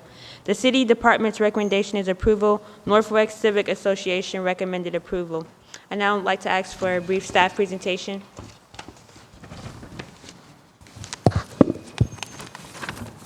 Good evening. The site consists of a single parcel currently zoned in the LM2 Limited Manufacturing District, which is developed with a wholesale business. The requested LM Limited Manufacturing District will allow the applicant to operate a retail market, restaurant, and patio in conjunction with the existing wholesale business. Permitted uses include all less objectionable uses in the M district, with limited commercial uses that include retail, restaurant, and patio uses that are directly related to the wholesale operation. The site is within the planning area of the Treby-Roberts Area Plan, which recommends employment center uses at this location. The requested LM district is appropriate at this site because the proposed manufacturing uses are comparable to those in adjacent properties, while the proposed commercial uses are limited to those directly related to the wholesale business. Therefore, staff's recommendation is for approval, and I'd be happy to answer any questions. Thank you. Thank you. Are there any questions? Is the applicant Frank Gonzalez present? Do you have any additional comments you would like to add? Thank you. I would first like to move to waive second reading. Clerk, call the roll. Brown, Page, Stinziano, Tyson, President Klein. I now move for passage. Brown, Page, Stinziano, Tyson, President Klein. 2808-2016, to grant a variance from the provisions of sections 3332, 35 R3 residential district and 331249 BC minimum number of parking spaces required of the Columbus City Codes for the property located at 1457 East Main Street 43205 to permit a barber shop in the R3 residential district with a reduction in the required number of parking spaces. The applicant is Quazell Neal. The proposed use is a barber shop. City Department's recommendation is approval. Near East Area Commission recommended approval. I'd like to ask for staff presentation. The site is zoned R3 Residential District, developed with a vacant mixed-use building. The requested council variance will permit up to 1,000 square feet of the building to be occupied as a barber shop, a C1 commercial district permitted use. A variance to reduce the required number of parking spaces is included in this request, as the site has no off-street parking currently. The site is located within the boundaries of the Urban Commercial Overlay and the Near East Area Plan, which recommends high-density residential and mixed-use development at this location. Staff supports the commercial use, noting that the mixed-use building predates the existing residential zoning district and that the building is located on an established urban commercial corridor. The reduction of 2 required parking spaces is supportable because of the walkable nature of the neighborhood, abundant on-street parking, and the proximity to public transit. Additionally, staff concludes that the requested commercial use is compatible with similar mixed-use projects in this neighborhood. Therefore, our recommendation is for approval, and I'd be happy to answer any questions. Thank you. Thank you. Are there any questions? Is the applicant Quazell Neal present? Do you have any additional comments to add? No. Thank you. I would first like to move to waive second reading. Brown, Page, Stinziano, Tyson, President Klein. I now move for passage. Brown, Page, Stinziano, Tyson, President Klein. We now have 2 companion pieces for the property located at 815 Michigan Avenue, 2809-2016, to rezone 815 Michigan Avenue, 43215, being 1.73 acres located at the southwest corner of Michigan and Buttles Avenues, from M Manufacturing District to AR1 Apartment Residential District. The applicant is Evergreen Ventures, LLC. The proposed use is a multi-unit residential development. The City Department's recommendation is approval. Harrison West Society recommended approval. Now I'd like to ask for a staff presentation. The site consists of 6 parcels containing an industrial commercial building zoned in the M Manufacturing District. The applicant is requesting to rezone the property to the AR1 Apartment Residential District for a multi-unit residential development. The site is within the boundaries of the Harrison West Plan, which recommends office commercial uses for this location. While staff recognizes the requested zoning district does not match the plan's recommendation for office and commercial uses, the request is supportable, noting the existing presence of multi-unit residential uses to the east of the site, and because it is consistent with other proposed residential redevelopment projects on industrial areas in this neighborhood. Staff finds the proposed use and zoning to be compatible with the emerging development pattern of the area, and a concurrent council variance has been filed to vary clear vision triangle, building lines, and perimeter yard standards, as well as the use of the southernmost parcel as a parking lot, and that will be discussed with the next ordinance. Staff recommendation on both is for approval. I'd be happy to answer any questions. Thank you. Thank you. Are there any questions? Is the applicant Evergreen Ventures LLC present? Are there any additional comments you would like to add? Thank you. I would first like to move to waive second reading.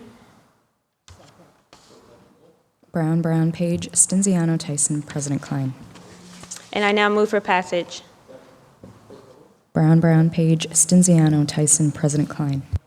And the companion piece for 815 Michigan Avenue, 2810-2016, to grant a variance from the provisions of sections 333302, AR12, ARLD, and AR1, apartment residential district use, 332105B2, vision clearance, 333318C, building lines, and 3333-255, perimeter yard of the Columbus City Codes for the property located at 815 Michigan Avenue, 43215, to permit a multi-unit residential development with reduced development standards in the AR1 apartment residential district.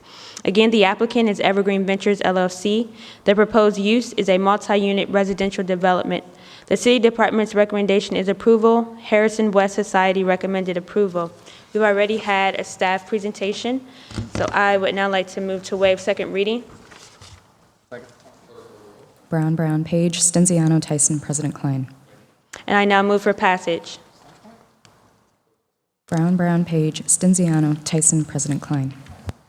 Our next two pieces are both for 1101 North 4th Street, 2835-2016, to rezone 1101 North 4th Street, 43201, being 0.21 acres located on the south side of East 4th Avenue, 133 feet west of North 4th Street, from R4 Residential District to C4 Commercial District. The applicant is Eric D. Martinu, attorney. The proposed use is a craft brewery and bar. The City Department's recommendation is approval. Italian Village Commission recommended approval. I'd now like to ask for staff presentation. The 0.21 acre site is currently a portion of a split zone single parcel in the R4 residential district and C4 commercial districts. The applicant is requesting the C4 commercial district for the undeveloped R4 portion of the property to expand the existing brewery and bar residing in the C4 district portion. The site is located just outside of the planning area of the Italian Village East redevelopment plan, which recommends commercial for the portion of the site already zoned C4. Staff finds that the proposed C4 commercial district is more appropriate than the existing R4 zoning due to the nature of the uses on the site and compatibility with a variety of surrounding developments. Concurrent council variance, the next ordinance we will be discussing, has been filed to vary C4 commercial district uses, minimum number of required parking spaces, minimum number of loading spaces, location requirements for a brewery, setback requirements, and parking and circulation. Staff's recommendation for both of these pieces is for approval, and I'd be happy to answer any questions. Thank you. Thank you. Are there any questions or comments? Is the applicant Eric D. Martinu, attorney, present? Do you have any additional comments? Thank you. I would first like to move to amend to emergency. Brown, Page, Stinziano, Tyson, President Klein. And I now move for passage. Brown, Page, Stinziano, Tyson, President Klein. And the companion piece 2836-2016 to grant a variance from the provisions of sections 335603 C4 commercial uses, 331249 minimum number of required parking spaces, 331253 minimum number of loading spaces required, 3363-19C, location requirements, 3372-604-AB, setback requirements, and 3372-609A, parking and circulation of the Columbus City Codes for the property located at 1101 North 4th Street, 43201, to permit the expansion of a brewery and bar with reduced development standards in the C4 Commercial District. The applicant again is Eric D. Martino, attorney. The proposed use is a craft brewery and bar. The City Department's recommendation is approval. Italian Village Commission recommended approval. We've already had staff presentation. I would now like to move to amend to emergency. Brown, Page, Stinziano, Tyson, President Klein. I now move for passage. Brown, Page, Stinziano, Tyson, President Klein. 2841-2016, to grant a variance from the provisions of Section 3363-01M Manufacturing District of the Columbus City Codes for the property located at 420 East 5th Avenue, 43201, to permit 2 apartment units within a mixed-use manufacturing commercial building in the M Manufacturing District. The applicant is Malcolm Cochran. The proposed use is 2 apartment units within a mixed-use manufacturing commercial building.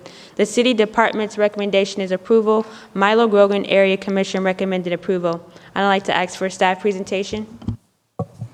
The requested council variance will permit the majority of a structure in the M Manufacturing District to be converted into a residence and artist studio for the primary occupant. 2 other portions within the structure will be utilized for an additional residence and an office area for potential tenants. The site is subject to the Milo Grogan Urban Commercial Overlay and is within the planning area of the Milo Grogan Neighborhood Plan, which recommends light industrial uses for this location. The nature of the request as live-work mix of uses that includes the fabrication of art on site is generally consistent with the light industrial recommendation.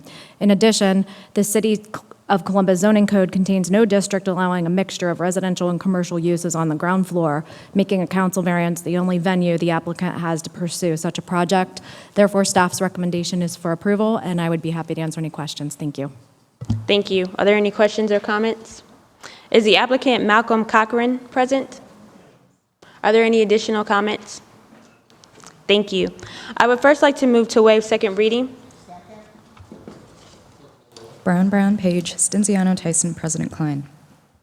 I now move for passage. Brown, Page, Stinziano, Tyson, President Klein. 2858-2016, to rezone 1680 Genesee Avenue, 43211, being 0.32 acres located on the north side of Genesee Avenue, 160 feet west of Cleveland Avenue, from R3 Residential District to CPD Commercial Plan Development District. The applicant is DP and Associates. The proposed use is a parking lot. The City Department's recommendation is approval. North Linden Area Commission recommended approval. I now ask for a staff presentation. The site consists of 2 parcels zoned in the R3 Residential District, developed with vacant single-unit dwelling. The requested CPD Commercial Plan Development District will allow the development of a 32-space parking lot for the adjacent religious facility at 2533 Cleveland Avenue. The CPD text allows for those uses permitted in the P1 private parking district and includes commitments to parking setbacks, traffic access, buffering, landscape, and screening as shown on the committed to site plan. A variance to reduce the number of required interior landscaping trees from 4 to 0 is included in the text, but is offset by perimeter landscape that is being provided. The site is within the planning area of the North Linden Neighborhood Plan Amendment, which recommends medium-density mixed residential land uses at this location. In general, alley-jumping parking lots that intrude into primarily residential districts are discouraged. However, due to the private nature of the parking lot being used only by the religious facility and the proposed landscaping and screening commitments and access restrictions, staff is supportive of the proposed CPD Commercial Plan Development District. Therefore, our recommendation is for approval, and I would be happy to answer any questions. Thank you. Thank you. Are there any questions or comments? The applicant, DDP and Associates? Okay, yes, that's fine. Please state your name and the organization you represent. Walt Reiner's my name, Planning and Zoning Chairman, North Linden Area Commission. We wanted to point out that this mosque has done a wonderful job for Linden. They took a dilapidated building where the front of it had fallen out into Cleveland Avenue. It was very hazardous. and they've been a very good citizen of the neighborhood, and they've jumped through all the hoops we could dream of to create this parking lot. So what I would recommend is perhaps you can declare emergency so they could get their parking lot in before the cold weather gets worse. But we're 100% in favor of it. We think they're a tremendous asset to the community. Thank you so much, Mr. Reiner. Is the applicant DDP and Associates present? No, I do not see that. Typically, the applicant would request that the ordinance be amended to an emergency. It seems that they are not here to make that request. I will just move forward with first waiving second reading. Brown, Page, Stinziano, Tyson, President Klein. I now move for passage. Second. Brown, Page, Stinziano, Tyson, President Klein. 2874-2016, to grant a variance from the provisions of sections 3351-03C1, commercial district use, 3312-21, landscaping and screening, 3312-39, striping and marking, 3312-43, required surface for parking, 3372-604, setback requirements, 3372-607, landscaping and screening, 3372-609, parking and circulation of the Columbus City Codes for the property located at 827 East Main Street, 43205, to permit a temporary parking lot with reduced development standards in the C1 Commercial District. The applicant is Turner Construction. The proposed use is to permit a temporary parking lot for 3 years. The City Department's recommendation is approval. Near East Area Commission recommended approval. Staff presentation, please. The undeveloped site is zoned C1 Commercial District and is subject to the East Main Street Urban Commercial Overlay. The requested council variance will permit a 310-space temporary gravel parking lot for use by Nationwide Children's Hospital construction employees for 3 years. Temporary parking lots are not permitted in the C1 Commercial District. Included in the request are variances for setback and landscaping and screening requirements, parking lot standards, and UCO requirements. The site is located within the planning area of the Near East Area Plan, which recommends higher density residential and mixed-use development along the northern half of the site. The site is also subject of ordinance number 3052-2015, which will remain intact to allow that proposed residential development in the future. Staff is supportive of the temporary parking lot as it will alleviate short-term parking issues created by construction projects in the area, will only be used for workers' private vehicles and not construction equipment, and will be screened appropriately. The variances for reduced development standards and gravel surface are also supported due to the temporary nature of the proposal. Therefore, staff's recommendation is for approval, and I would be happy to answer any questions. Thank you. Thank you. Councilmember Stinziano has a question. So because it's temporary, what happens after the 3-year temporary nature of what's being requested? There is a condition in the ordinance that it will cease and desist. If for some reason they needed it to be extended beyond that 3-year period, they would have to apply for a new council variance. Thank you. Are there any additional questions or comments? Is the applicant Turner Construction present? Are there any additional comments? Thank you. I would first like to move to waive second reading. Brown, Page, Stinziano, Tyson, President Klein. Thank you. I now move for passage. Brown, Page, Stinziano, Tyson, President Klein. 2573-2016, to grant a variance from the provisions of sections 3333-03 AR3, apartment residential district use, 3312-21, landscaping and screening, 3321-01A, dumpster area, 3321-07B, landscaping, and 3333-255, perimeter yard of the Columbus City Codes for the property located at 587 Lehman Street, 43207, to permit a 140-unit apartment complex with reduced development standards in the AR3 apartment residential district, and to repeal ordinance number 1183-2016 passed May 16, 2016. The applicant is Jeff May. The proposed use is a multi-unit residential development. The City Department's recommendation is approval. Columbus Southside Area Commission recommended approval. I now ask for a staff presentation. The applicant previously received I'm sorry, let me start over again.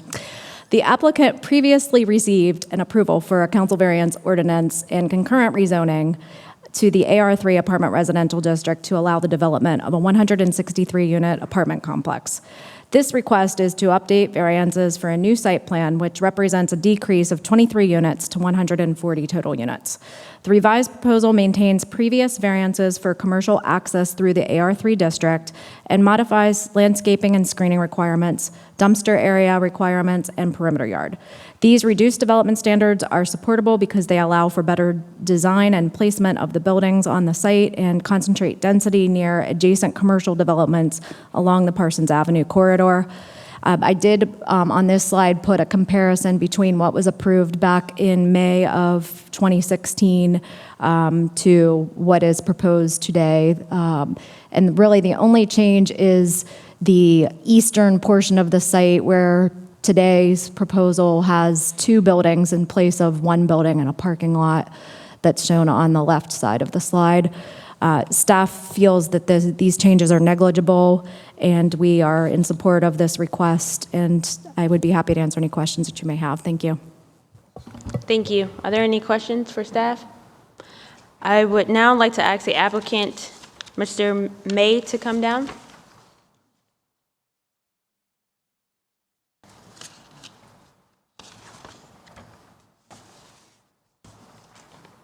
Thank you for coming this evening, Mr. May. I'd like to ask you for a brief presentation and statement on your project. Yes. Good evening. This part of our development is the final part. We started this several years ago, and we've brought some nice retail buildings to the area, and now we'd like to build the apartment building. This project was presented originally earlier in the year for 163 units and was approved. And then we've decided to maybe try to lower the density just a little bit, and that's what this application is for. No new variances. And I'd like to point out that there's definitely not a parking variance requested. We've always tried to put enough parking with all the pieces. So. Thank you very much. Are there any questions for Mr. May? Thank you.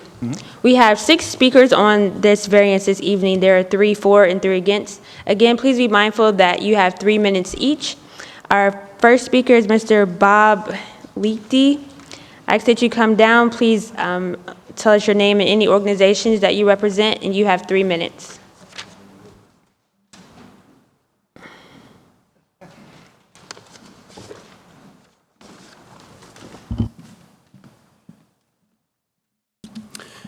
Good evening.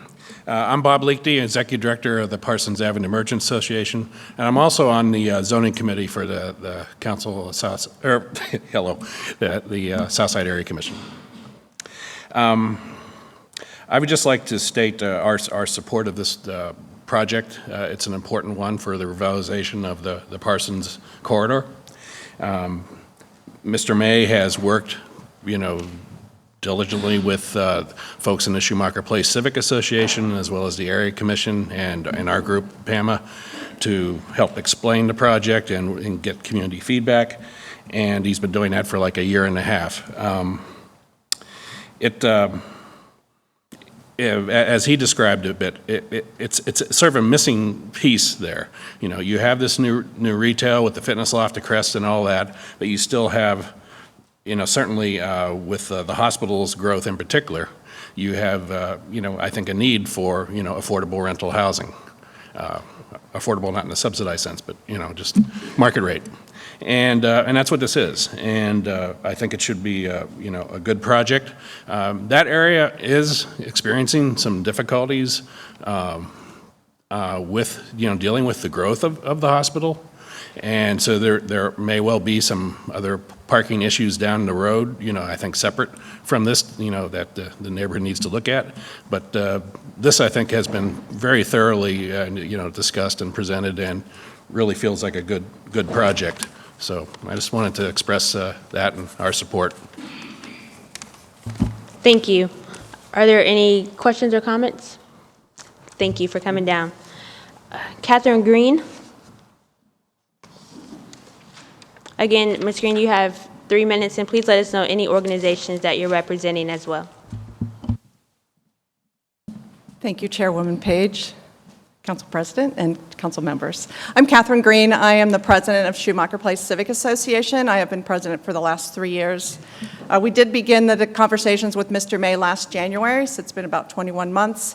The first conversations were around what the neighborhood was interested in. We were looking for the ability to bridge the residential part, the R2F part of our neighborhood with the commercial part, which borders Parsons and Livingston. We especially wanted an open area so that we could move between the commercial and the residential areas. At the time, there was still is actually, a 6-foot privacy fence that runs along the south side of that area. That's South Lane, which is the parking garage area for Beck Street. The neighbors there especially were interested in opening the neighborhood so that they believed that it would be a safer. There had been a shooting on South Lane right prior to that, and so they were looking for safety. So Mr. May has been very supportive of listening to us over the last 21 months. We are a registered 501c3 civic association. We have 90-plus voting members. We send mailing lists out by, Dwight Gardner is here, he's our mailing list person, to over 250 people, nextdoor.com, over 380 people. We do make all attempts to engage the neighborhood in these conversations early so that the developers can make changes and hear the feedback. We do have a parking problem on Jackson Street. The area that Mr. May is developing was Nationwide Children's parking area. They have since moved that parking to Technoglass, the former Technoglass site off of Jenkins. A number of the Nationwide Children's Hospital employees do not prefer to park that far away from Nationwide Children's, and so they have been parking on our streets, and that is causing a problem. I have had conversations that were supported by Gail Gray in the Neighborhoods Department with Lisa La Mancha in the Traffic Division and Amanda Ford in the Parking Division, and we are continuing to look for ways to improve the parking situation, and with Nationwide Children's, who is building a 840 parking space garage on the West Campus that will be open in June. So that's all I have to say for now. I do support approval. Thank you so much, Ms. Green. Are there any questions or comments for her? Thank you again for coming down. And our final speaker speaking for the ordinance is Mr. Michael Fowler. Again, you have 3 minutes, and please let us know any organizations that you're representing.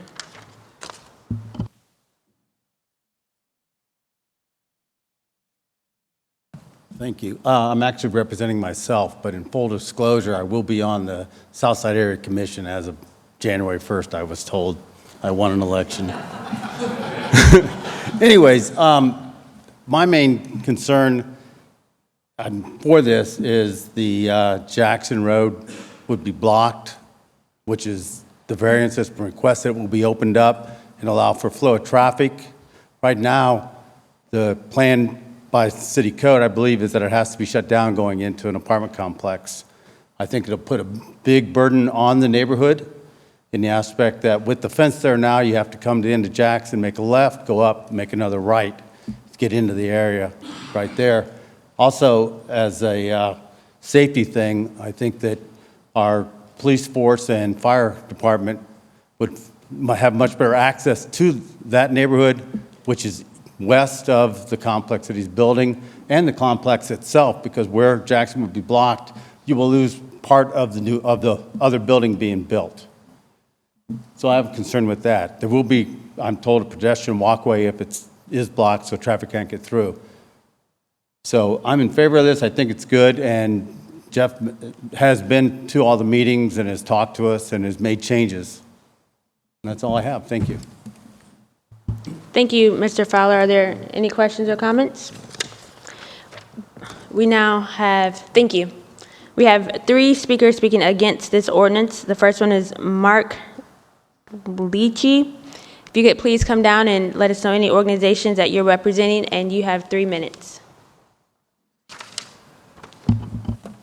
Hello, my name is Mark Leckie. I'm a resident. Been there for 27 years. Seen a lot of changes in that neighborhood. I live over on South 9th Street, pretty close by this project. A lot of increase in traffic is what we've been experiencing. Just the basic quite a bit of congestion on our street, on 9th Street, which is a couple blocks down, my house, a couple blocks down from Jackson Street. So I'm an architect. I've been out of school since '84, so I've been about 30-some years. I have experience in what I'm looking at and the planning nature of this. And I've tried on multiple occasions to try to create dialogue with the Civic Association regarding getting some kind of a professional opinion to this. The Civic Association is you have to pay to be a member, and to vote you have to be a member. So therefore it must be paid. Most of the people on Jackson Street, we had a petition that we put a set around. None of them are members. John will speak to you about that. He's the neighbor. So my task here is really just to explain to you. I've sent some documents in. I don't know if you saw the plan.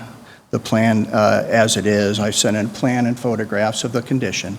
The biggest problem is the congestion. You have Jackson Street, which is very narrow. A large-sized truck would have a difficult time even getting down that street. Right now, the opening to this large complex, they're trying to create a main thoroughfare that comes through Jackson Street, starting on Livingston Avenue. That is all, it all looks nicely designed up until the point where you get to the bottleneck, which is Jackson Street. Parked on both sides of the street, very congested, a brick street, old brick street. If you've ever lived down there, passing cars side by side is almost impossible. And so there's very long stretches, blocks, where if one car was here and one was 2 blocks down, there'd be a standoff. Okay, so that's a source of very frustration and irritation. The applicant, Mr. May, had originally promised the neighbors that he would work on putting some additional parking on that street. He failed to do that, and when we've come to this second variance hearing, it was excused. We believe that we have a second opportunity here to right this, or to try to get this right. Now, he's asking for 5 different variances. It's a very large project, and I think this is a very small request. It's only one of his variances. There's no opening there right now. So I think that in good faith to the community, he could maybe extend this concession. But and in final, the change is fairly major. The original promise was a very large architectural feature that joined these 2 buildings. Looked like a bridge, 2-story. So the emphasis is what he indicated down 201. Sorry, can I finish that sentence? Yes, you can finish your sentence. It's more of I have correspondence that indicates it's about a cost thing.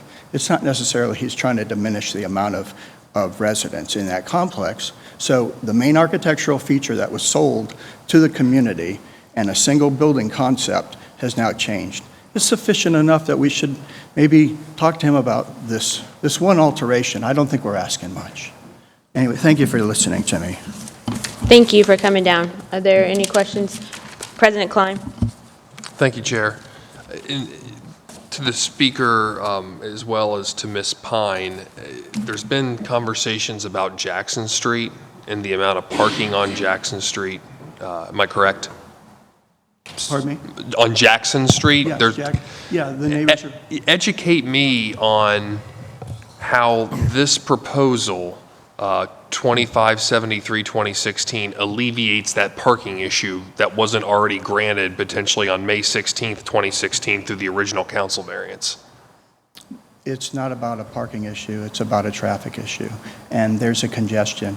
They have 2 lanes of traffic that are going to open. So you have a forward and an entry lane from this complex going into Jackson, and Jackson can only accommodate 1 car. It's just, on paper, if you look at this, without the cars parked, it looks like it's plausible. So most people on paper could see that.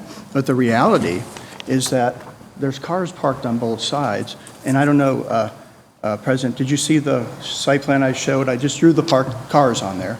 So in other words, there's no way of getting both lanes of traffic through there in an orderly fashion. They're trying to create a thoroughfare but no thoroughfare can exist. So council passed a variance on May 16, 2016 on this project. From what I understand, in similar form, yeah, but So what does 2573, 2016, which is tonight's variance, how does that exacerbate the traffic flow problem that wasn't potentially already created on May 16th, 2016? I'm asking you to relook at your original decision. Okay, I see what you're saying. In light of a little bit clearer explanation and photographs of the actual condition. At that time, I got to tell you, the other thing too, is the people on Jackson Street were not solicited. Since I'm on record here, I can't say that for a fact, but I'm saying that all the people that have signed this petition didn't know about it. And we were told that we had no ability to make a change. I simply asked Mr. May at the meeting, which was a presentational meeting, informative only, they called it, no vote necessary. And I simply I like Jeff May. I mean, I like talking to him. I think we could be friends, but there's been no action to us to have any kind of dialogue on this. Okay. Thank you for answering my question. All right, Thank you, sir. Chair. Thank you, President Klein. I'd just like to ask, is there any additional comments from staff about the congestion and narrowness issue on Jackson? The only thing I would mention is basically is the existing condition, but there's not really an appreciable increase in the parking that's happening there today. It's a background condition. Thank you. Our next speaker against this ordinance is Jim Cole. Thank you for coming down this evening, Mr. Cole. Again, you have 3 minutes, and please let us know any organizations that you're representing.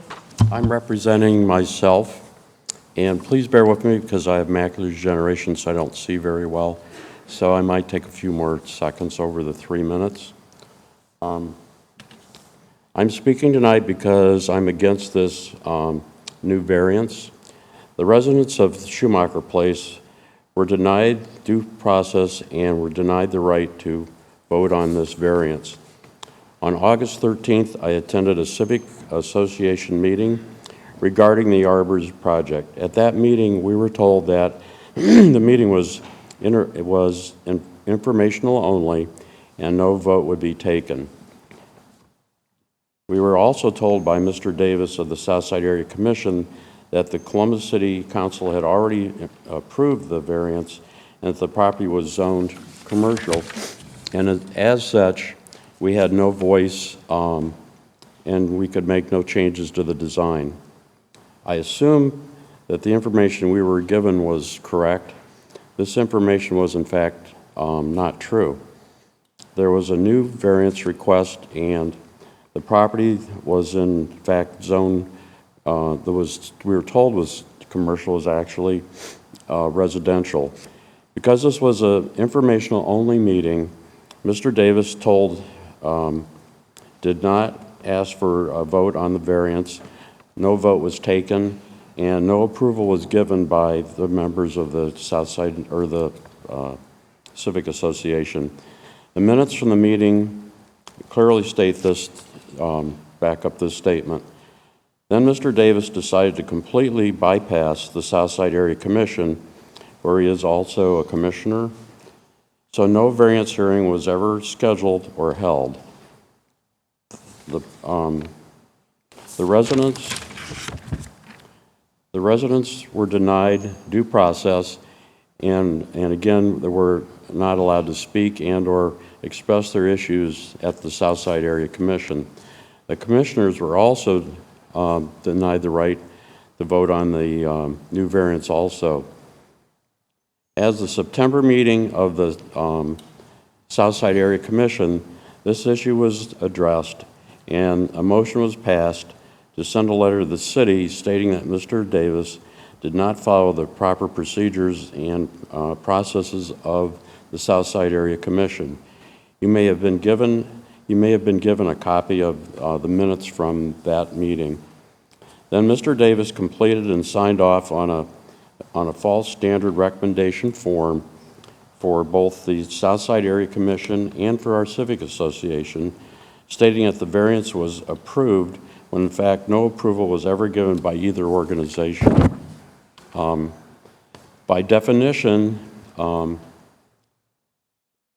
By the definition is a violation of the bylaws of the commission, section 3 and section 6, and calls for immediate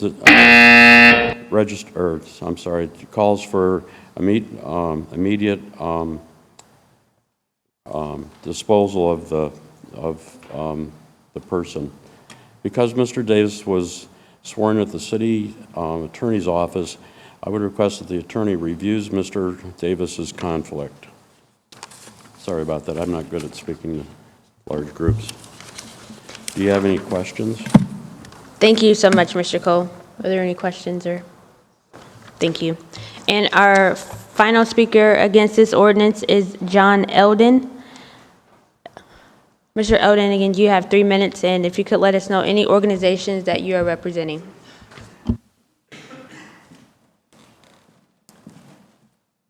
Hi, I'm only representing myself and other residents that we've spoken to on Jackson Street within a couple blocks of the new complex that's going to be going in. I'm here because this kind of represents what I perceive to be one of the last chance to get any last design changes kind of out front that are needed, in particular one. And it's been kind of referred to up to this point. Parking is really bad already on Jackson, particularly Ground Zero, where the complex is going in. That's where I live. I live right on that block that's kind of on an island across the street from where the new lot's going to be developed into the new complex.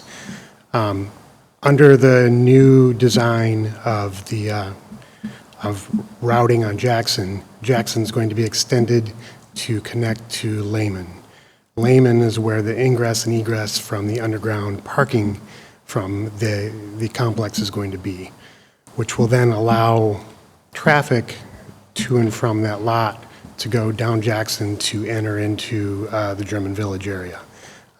As we've heard from a couple of the other speakers here tonight, that street cannot handle two-way traffic at all. As it is, it's parked up solid from 7:30 till about 5:30 every day. I can only assume with this new big, dense bulk of residences that now the evening it's also going to be parked up.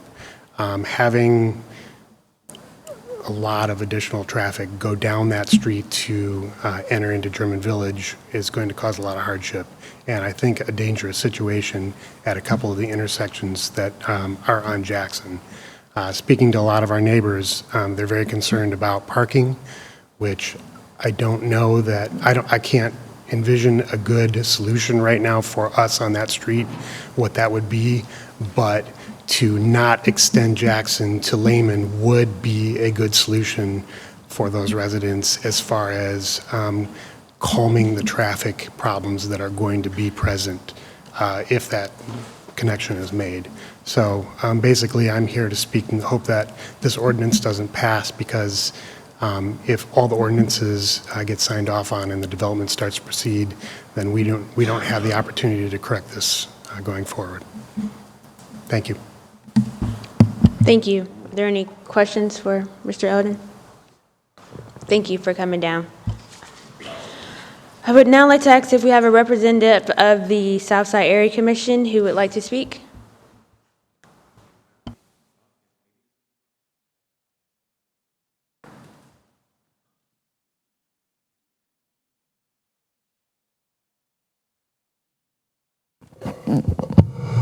Okay, I think I've got it. I'm Curtis Davis. I'm the Vice Chair and Zoning Chair for the Southside Area Commission, and I want to correct some information that was misleading by one of the witnesses that was sworn in.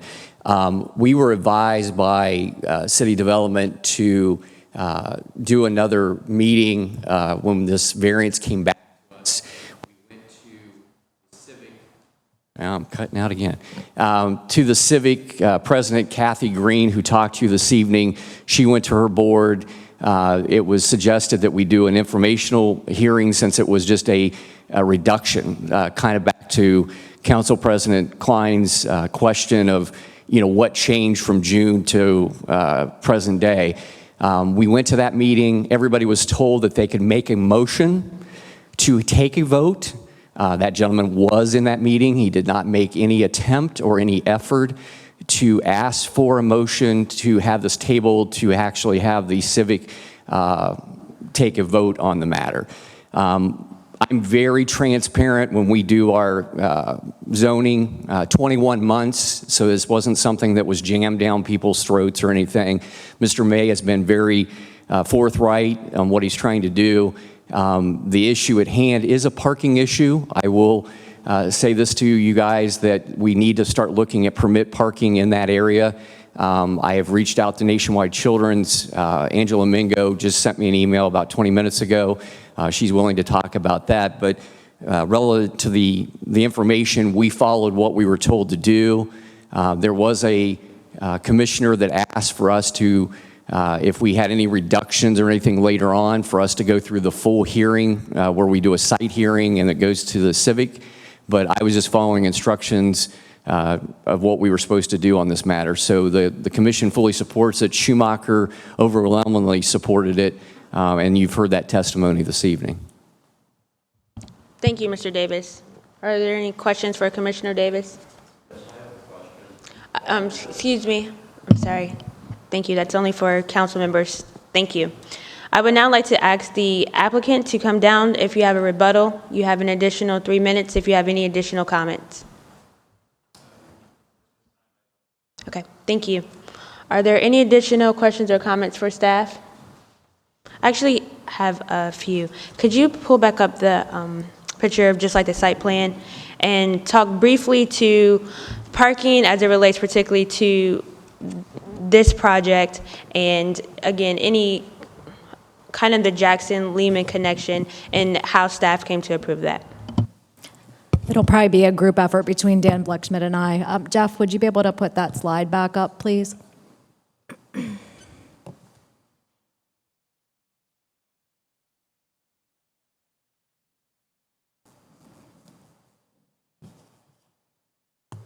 Okay, so the plan on the left was what was approved in May.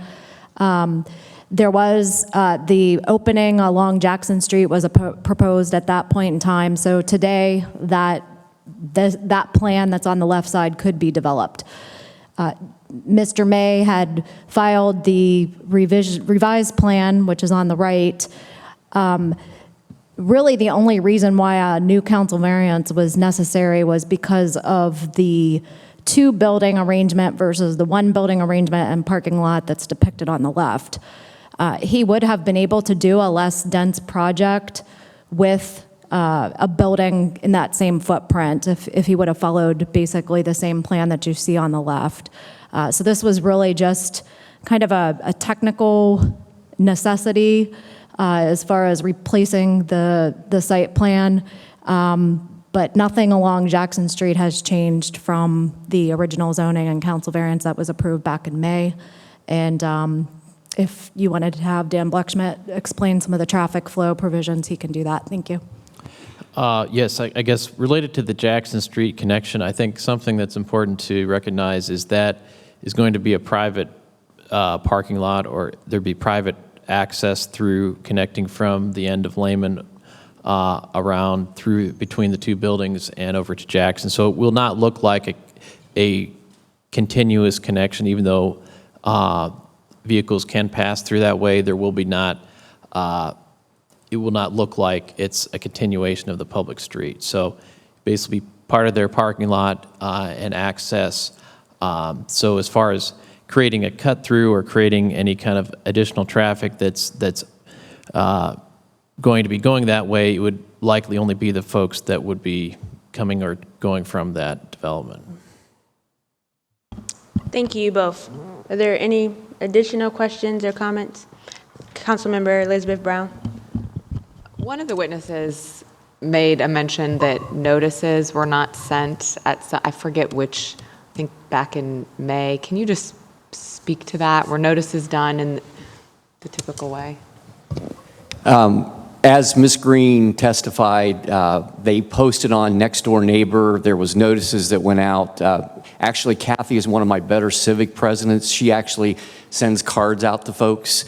The membership is almost 90 strong. They have an email list of 250 members that Dwight, who is here this evening, sends out to the folks. And again, 21 months of, of notifications and different meetings and stuff. And the three folks that showed up at the informational meeting are the three that were against the notice, so they were in that meeting that day on the informational side. Okay, thank you. Mm-hmm. Thank you. Again, thank everyone for coming down and voicing your opinions both for and against this ordinance, and thank you to staff and the Area Commission for your additional comments. Based on testimony, again, we appreciate that. And the past ordinance that was approved, I would like to move to first take this ordinance from the table. Brown, Page, Stinziano, Tyson, President Klein. And I would now like to move for passage. Brown, Page, Stinziano, Tyson, President Klein. Thank you, and that's all we have in zoning this evening. Thank you, Chair Page. We are going to adjourn shortly from our zoning committee and then reconvene regular meeting number 56, where we will start in the Environment Committee with Councilmember Elizabeth Brown. I get a motion to adjourn zoning number 57. Clerk, call the roll. Brown, Page, Stinziano, Tyson, President Klein. We are adjourned from 57.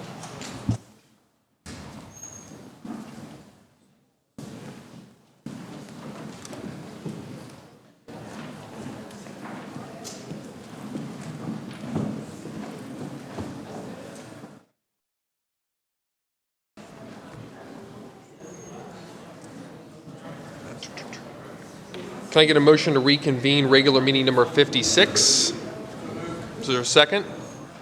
Clerk, call the roll. Brown, Page, Stinziano, Tyson, President Klein. We are reconvene regular meeting number 56. We're going to start back up with the Environment Committee. Councilmember Elizabeth Brown chairs that committee. Councilmember, the floor is yours.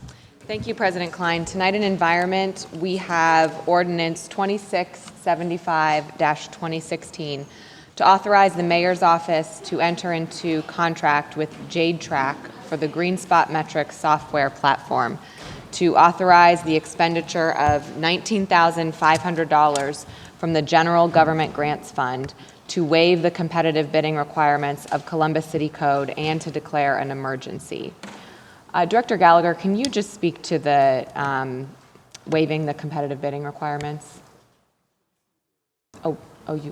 I'm sorry, Director Bailey. Councilmember Brown, President Klein, members of council. We're requesting a bid waiver so that we can continue with our current software provider. Okay, thank you. Any questions? I move for passage. Second. Brown, Page, Stinziano, Tyson, President Klein.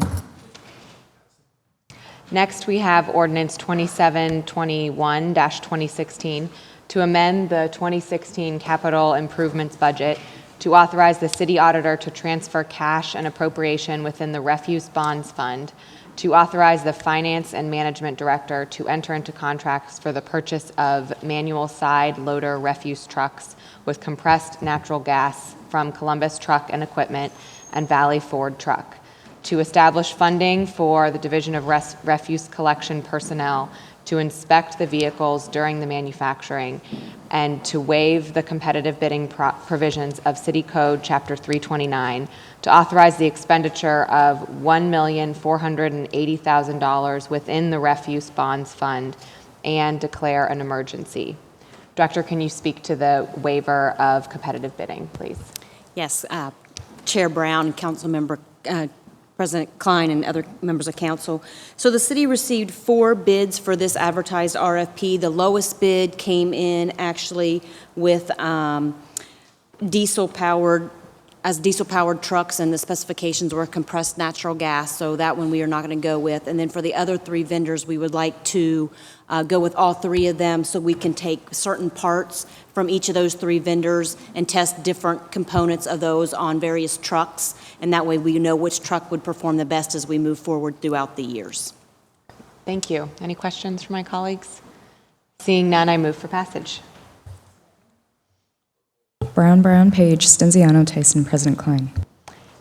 Last in environment, we have ordinance 2769-2016 to amend the 2016 capital improvements budget to authorize the city auditor to transfer cash and appropriation within the refuse bonds fund, to authorize the director of finance and management to establish purchase orders with multiple vendors for the purchase of refuse collection containers per the terms and conditions of citywide contracts, to authorize the expenditure of $1,053,225 or so much thereof as may be needed from the Division of Refuse Collections Bonds Fund, and to declare an emergency. And this is the purchase of trash containers. Any questions from my colleagues? Okay. Seeing none, I move for passage. Second. Brown, Page, Stinziano, Tyson, President Klein. That's all I have in environment, but may I move to education? Thank you, President Klein. In education tonight, we have ordinance 2730-2016, which I'm very excited about. It is to authorize the director of the Department of Education to enter into a contract with the Columbus State Community College to provide an accelerated child development associate program to up to 50 preschool teachers who are already serving Columbus children, to help meet the mayor's goal that every 4-year-old in Columbus has access to a high-quality early childhood education, and to help meet the state's goal that all early childhood education programs be Step Up to Quality rated by the year 2020, and to authorize the expenditure of $90,000 from the general fund. I want to say that I so much appreciate Director Rhonda Johnson and Assistant Director Matt Smido's work on this. Director Johnson, I know that you are laser focused on that 2020 goal from the state because right now not enough programs are star rated. In Columbus, only 14% of providers in the city are rated 3 to 5 stars in the system, and 76% of providers have no rating at all. So I want to thank you for putting this legislation, working with us on this legislation and putting it forward to help get 50 preschool teachers certified. Can you just shed a little bit of light on the importance of the CDA program and how it connects to the STAR rating, which is how we continue to get these child care dollars in our city? Thank you, Chair Brown, President Klein, members of council. I appreciate the opportunity to be able to speak on this ordinance to help us achieve the mayor's goal of high-quality pre-kindergarten education for all children living in the city of Columbus. There are about 12,000 4-year-olds in the city of Columbus. This school year, we're partnering with 19 high-quality providers across the city to fund slots for pre-K education for about 800 kids. A huge barrier to access is the lack of providers designated high quality under the state's quality tiered rating system. In Columbus, as you mentioned, of the 251 centers that accept publicly funded child care and serve 4-year-olds, 75% are not rated. The biggest predictor of student achievement is the quality of the teacher in the classroom. We cannot expand access to high-quality pre-K unless we increase the quality of the workforce in early childhood education. The first best step to career advancement in early childhood education is the Child Development Associate Credential. Many of our early childhood providers are small business owners who lack the capacity and funding to support their employees in deep and meaningful way in professional development for their teachers. And because they receive a lower reimbursement rate, for publicly funded childcare because they don't have the stars. They lack the resources to be able to provide the training. So those two things go hand in hand. In order to be rated high quality, you have to have stars, but you don't get enough money to get the stars. And so this will provide an opportunity for us to be able to provide that credential to the teachers so that providers will get the necessary points that they need to become star rated. Great. Thank you, Director Johnson. Were you going to add something else? Okay, great. So it's pretty simple. In order to get these stars and to keep the doors open on pre-K programs in our city that do good work, we need to help get these teachers certified, improve the level of the work that they provide for our pre-K. And it's just great that we're able to allocate this funding tonight. So are there any questions from my colleagues about the nuances of the program? Great. And for everybody watching, if you know a pre-K provider, please tell them to get certified by 2020. It's really, really important. I move for passage. Second. Brown, Page, Stinziano, Tyson, President Klein. Thank you. That's all I have in my committees, but in absence of Councilmember Hardin, I have a piece to put forward in small business.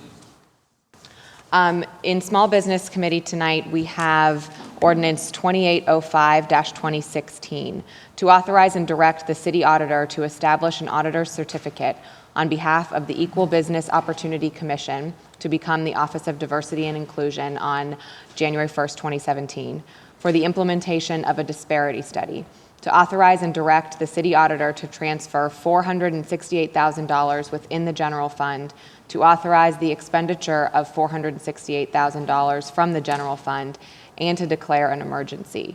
This disparity study will analyze city procurement operations to determine whether there is a disparity between the availability of minority, women-owned, and disadvantaged business enterprises and the city's utilization of those businesses. Director Francis, would you please explain the need and the timeline for the disparity study, as well as how the study lays the foundation for future small and minority contracting? Thank you, President Klein, Councilmember Brown, and other members of council. The City of Columbus does desire to have a disparity study conducted, which will look at determining whether or not there is a gap between the number of firms that are within the available market, which is also known as the Metropolitan Statistical Area, or the MSA, and whether or not the city uses those firms in proportion. The main reason for the disparity study is to show through statistical evidence and anecdotal evidence whether there is an actual disparity that exists.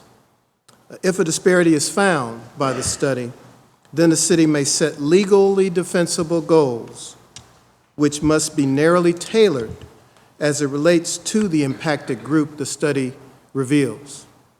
For an example, if the availability of suppliers in a certain industry or trade is 20% for, let's say, women business owners, and the utilization of those firms is 5%, then you have a disparity of 15%.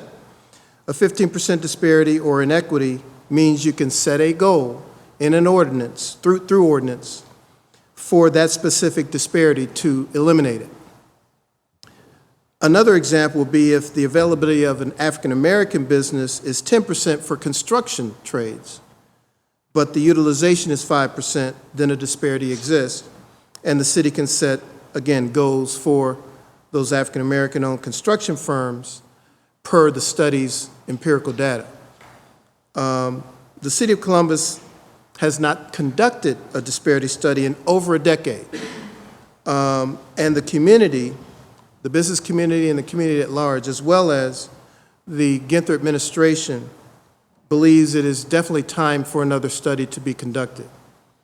Mayor Ginther has said in so many ways that what gets measured gets done.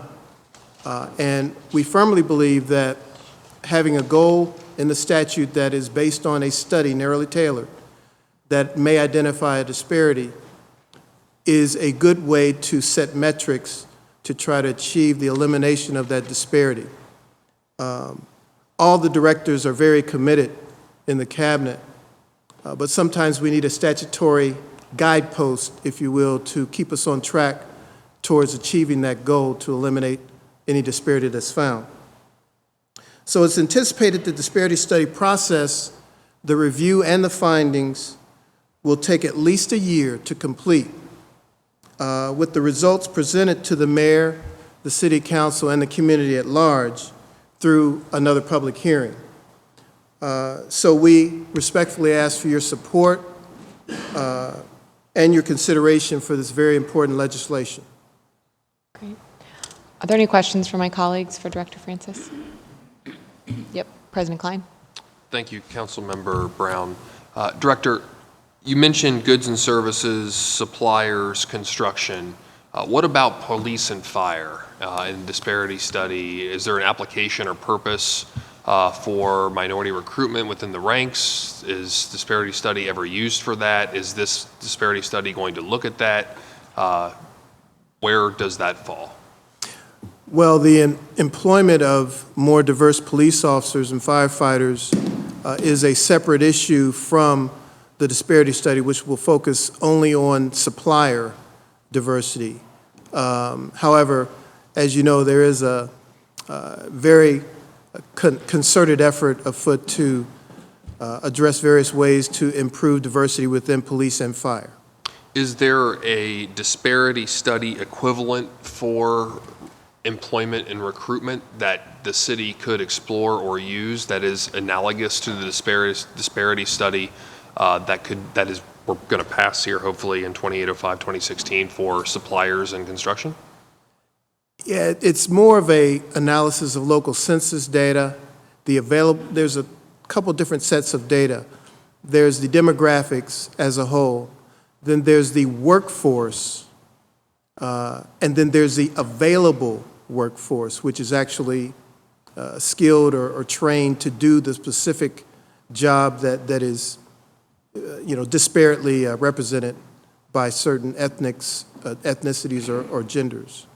So if you examine those three levels of data and you can just apply it to your operations and set goals to try to remedy that, you can't obviously instruct folks to hire folks that are of diverse ethnicities or genders, but you can diversify pools where you consider candidates to hire, and thus increasing the likelihood of hiring more diversity as you diversify the pool. Thank you, Director. Thank you, Chair. Any other questions?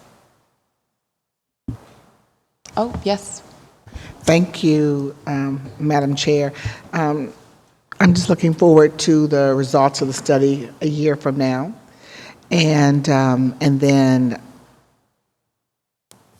based upon that study, the steps that we move forward. And because I think that a question I will have at that time is certainly if there is, that we find that that there is a need, and then then it will be to determine what steps do we take to meet that need. And I think that's when the real work begins. Yes, Councilmember Tyson, you're right. The study may in fact find no disparity, and we will live with the results of the study.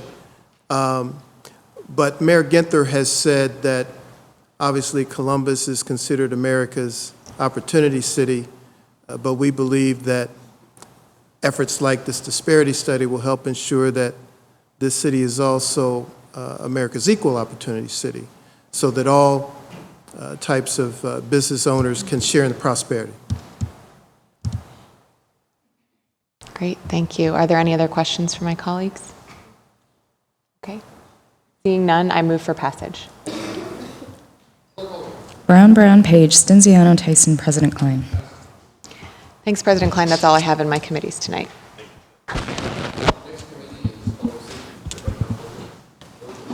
Thank you, Council President. Ordinance number 2296-2016 to authorize and direct the Finance and Management Director to issue a purchase order to Finley Fire Equipment Company, Inc. for one custom Pierce 105 aerial tiller ladder truck for the Division of Fire from an existing cooperative State of Ohio term contract with Pierce Manufacturing, to authorize the expenditure from the Safety Bond Fund and to declare an emergency. The expenditure figure is $1,306,003. I ask move for passage. Brown, Page, Stinziano, Tyson, President Klein. If I may, Council President, move on to Veterans Affairs. Thank you.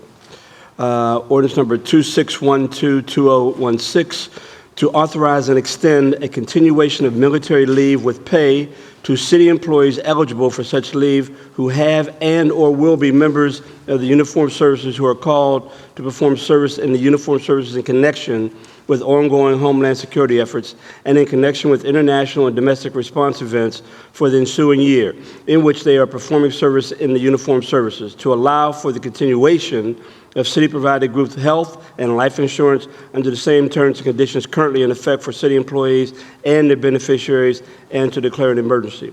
This particular legislation is for our city employees who are called to active military duty in connection with ongoing Homeland Security efforts. We are again extending military leave benefits to assist and support members and their family. This ordinance also provides for continued compensation and benefits for city employees called to active military duty and their dependents in accordance with the respective collective bargaining agreements, management compensation plans, and state and federal laws. To date, in 2016, these military benefits have supported 129 city employees called to duty. I move for passage. Brown, Page, Stinziano, Tyson, President Klein. That's all I have, Council President. Thank you, Councilmember Brown. The next committee is Public Service and Transportation. In Councilmember Hardin's absence, I'm going to turn the floor over to Councilmember Stinziano. You can go ahead and proceed with all your committees in the order that you wish, sir. Thank you, President Klein. Then if I could do that, I would love to start with Judiciary. Tonight in Judiciary and Court Administration, I bring forward Ordinance 2818-2016 to authorize and direct the City Attorney to settle the lawsuit known as Mark A. Aldrich v. the City of Columbus et al., pending in the United States District Court for the Southern District of Ohio, Eastern Division, to authorize the expenditure of the sum of $35,000 in settlement of this lawsuit and declare an emergency. As has been customary with settlements, I would defer to the City Attorney to speak on this ordinance. Chair Stinziano, President Klein, and members of Council. This involves an event that occurred on April the 24th, 2013, about midnight in an alley on West Rich Street. Police officer Kevin Singleton was investigating a theft of a van and came across in an alley this particular person who he had reason to believe might have been involved in this incident, might have been. So he had reason to approach this person. He asked this person to put a cigarette down and come talk to him, and the guy refused to, so the officer went up to them. In the process of not coming, the officer did take him by the arm, and he resisted. As a result of resisting, he did engage in a level of force which the person now, Mr. Aldrich, believes was excessive, and so did his lawyer. As a result, the City of Columbus and the officer was sued in federal court. We filed, after all the depositions and gathering of evidence occurred, we filed a motion for summary judgment alleging that there were, of all the facts presented, there was no issue in dispute. The court, however, disagreed and said there was a matter that could, a matter of fact for a jury to decide. Now, this is one of those cases which we call a 1983 case. That is to say, if you lose at trial, you not only have to pay for the verdict, but you have to pay for the attorney's fees.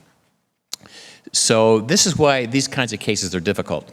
And let me just go historically. When I was here 8 or 9 years ago to council, I had to come and ask for $90,000 of attorney's fees because we lost a case in federal court where the plaintiff got $9,000. So in other words, the verdict was for $9,000 to the plaintiff, but because we lost, we had to pay the lawyer $90,000. So in consultation with Deputy Director Speaks of the Department of Public Safety, we took a look at this. So you're in a balance situation where you have a judge refuse summary judgment, which would have got us out of the case. And he said, oh, we're going to go to jury. Well, we don't think the officer did anything wrong, but, you know, the jury's going to rule against us, maybe. So it was agreed to settle for $35,000, broken down this way. By the time we asked for settlement, the plaintiff's lawyer says, look, I'm up to $23,000 now in attorney's fees. You take me to court and I win, you're going to be looking at maybe 50 grand of attorney's fees. So $35,000 was settled on with the understanding that the plaintiff will get 10 and the lawyer will get 25.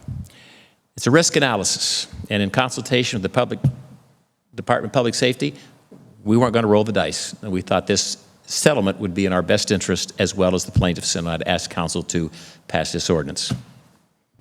Thank you, Mr. City Attorney. Do any of my colleagues have questions or comments? Seeing none, I move for passage. Brown, Page, Stinziano, Tyson, President Klein. Thank you, President Klein. Next, I would like to move back to Public Service and Transportation Committee. Bring forward ordinance 2459-2016 to authorize the city attorney to file complaints in order to immediately appropriate and accept the remaining fee simple and lesser real estate necessary to timely complete the Smith Road sidewalks and resurfacing public improvement project, to authorize the city attorney to spend funds from the Streets and Highways Bond Fund number 7704 pursuant to an existing auditor's certificate and declare an emergency. This ordinance acquires a small amount of land along Smith Road from Lockbourne Road to Fairwood Avenue in order to complete the sidewalks and resurfacing. If there are no questions or comments from my colleagues, I move for passage. Second. Brown, Page, Stinziano, Tyson, President Klein. Next is ordinance 2773-2016 to authorize the Director of Public Service to enter into a contract with EP Ferris for engineering, technical, and surveying services in connection with the Hilltop West Broad Streetscape Improvements Project, to authorize the expenditure of up to $1 million from the Streets and Highways Bonds Fund and to declare an emergency. This is for streetscape improvements on West Broad Street between Demorest and South Terrace Avenue. 10 companies submitted bids, and upon evaluation by the selection committee, EP Ferris was recommended for the contract. If there are no questions or comments from my colleagues, I move for passage. Second. Brown, Page, Stinziano, Tyson, President Klein. Ordinance 2811-2016 to authorize the City Attorney's Office Real Estate Division to contract for professional services relative to the acquisition of fee simple title and lesser interests in and to property needed for the Bikeway Development Sullivan Georgesville Camp Chase Trial Connector Project, to authorize the City Attorney's Office Real Estate Division to negotiate with property owners to acquire the additional rights of way necessary to complete this project, to authorize the expenditure of $125,000 from the Recreation and Parks Bond Fund, Fund 7702, and declare an emergency. Public Service and the Recs and Parks Departments are currently working to keep progress moving on the Camp Chase Trail Connector project. The Department of Public Service must negotiate with property owners to acquire land, and the bike trails fall under the purview of Recs and Parks. So that is why both departments are involved. If there are no questions or comments from my colleagues, I move for passage. Brown, Page, Stinziano, Tyson, President Klein. Ordinance 2905-2016 to amend the 2016 capital improvements budget, to authorize the city auditor to transfer cash and appropriation between projects within the Streets and Highways Bond Fund, to authorize the City Attorney's Office Real Estate Division to contract for professional services relative to the acquisition of fee simple title and lesser interest in and to property needed for the traffic signal installation downtown signals project, to authorize the City Attorney's Office Real Estate Division to negotiate with property owners to acquire the additional rights-of-way necessary to complete this project, to authorize the expenditure of up to $75,000 from the Streets and Highways Bond Fund and declare an emergency. If there are no questions or comments from my colleagues, I move for passage. Brown, Page, Stinziano, Tyson, President Klein. President Klein, I'd like to move on to the Technology Department ordinances tonight. Tonight I bring forward ordinance 2901-2016 to amend the 2016 capital improvement budget, to authorize the transfer of appropriation and cash between projects within the Information Services Bond Fund, and a transfer of appropriation between object class main accounts within the Department of Technology Information Services Operating Fund to authorize the Director of the Department of Finance and Management on behalf of the Department of Technology and the Department of Public Utilities to establish purchase orders for 2 pre-existing purchase agreements with Network Dynamics for the acquisition of equipment, maintenance, support, and professional services associated with the network and security upgrade project, to authorize the expenditure of $1,160,339.65 from the Department of Technology's Information Services Operating Fund and Information Services Division Information Services Bond Fund, and declare an emergency. The Department of Technology has a need to upgrade the network security infrastructure and access an upgrade of voice over internet protocol telephones at 4 city facilities. Public Utilities has a need to upgrade the network infrastructure by replacing end-of-life network equipment and voice over internet protocol telephones at 3 locations.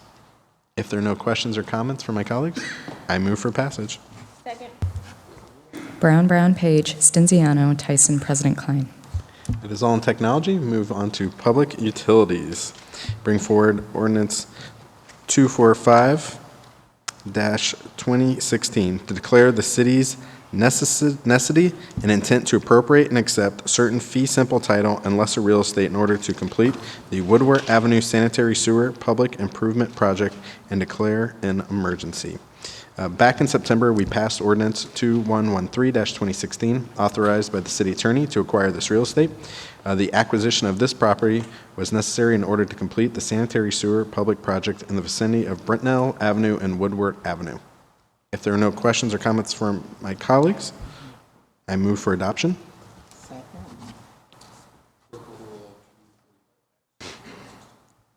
Brown, Page, Stinziano, Tyson, President Klein. Next is ordinance 2540-2016 to authorize the Director of Public Utilities to enter into a construction contract with the Facemeyer Company for the Blueprint Clintonville Schroyer Springs Integrated Solutions Project, to authorize the appropriation and expenditure of $3,080,064.92 from the Ohio EPA Water Pollution Control Loan Fund, and to amend the 2016 capital improvements budget for the Division of Sewerage and Drainage.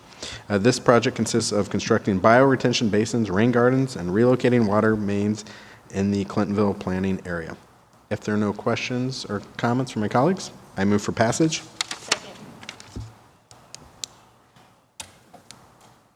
Second. Brown, Page, Stinziano, Tyson, President Klein.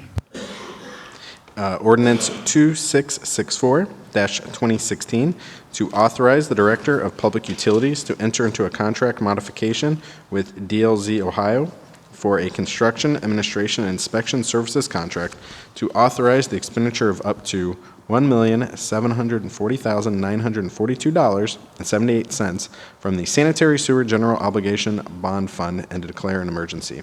The services for this contract modification include oversight of projects during construction to ensure that work performed by the construction contractor conforms to project plans and specifications.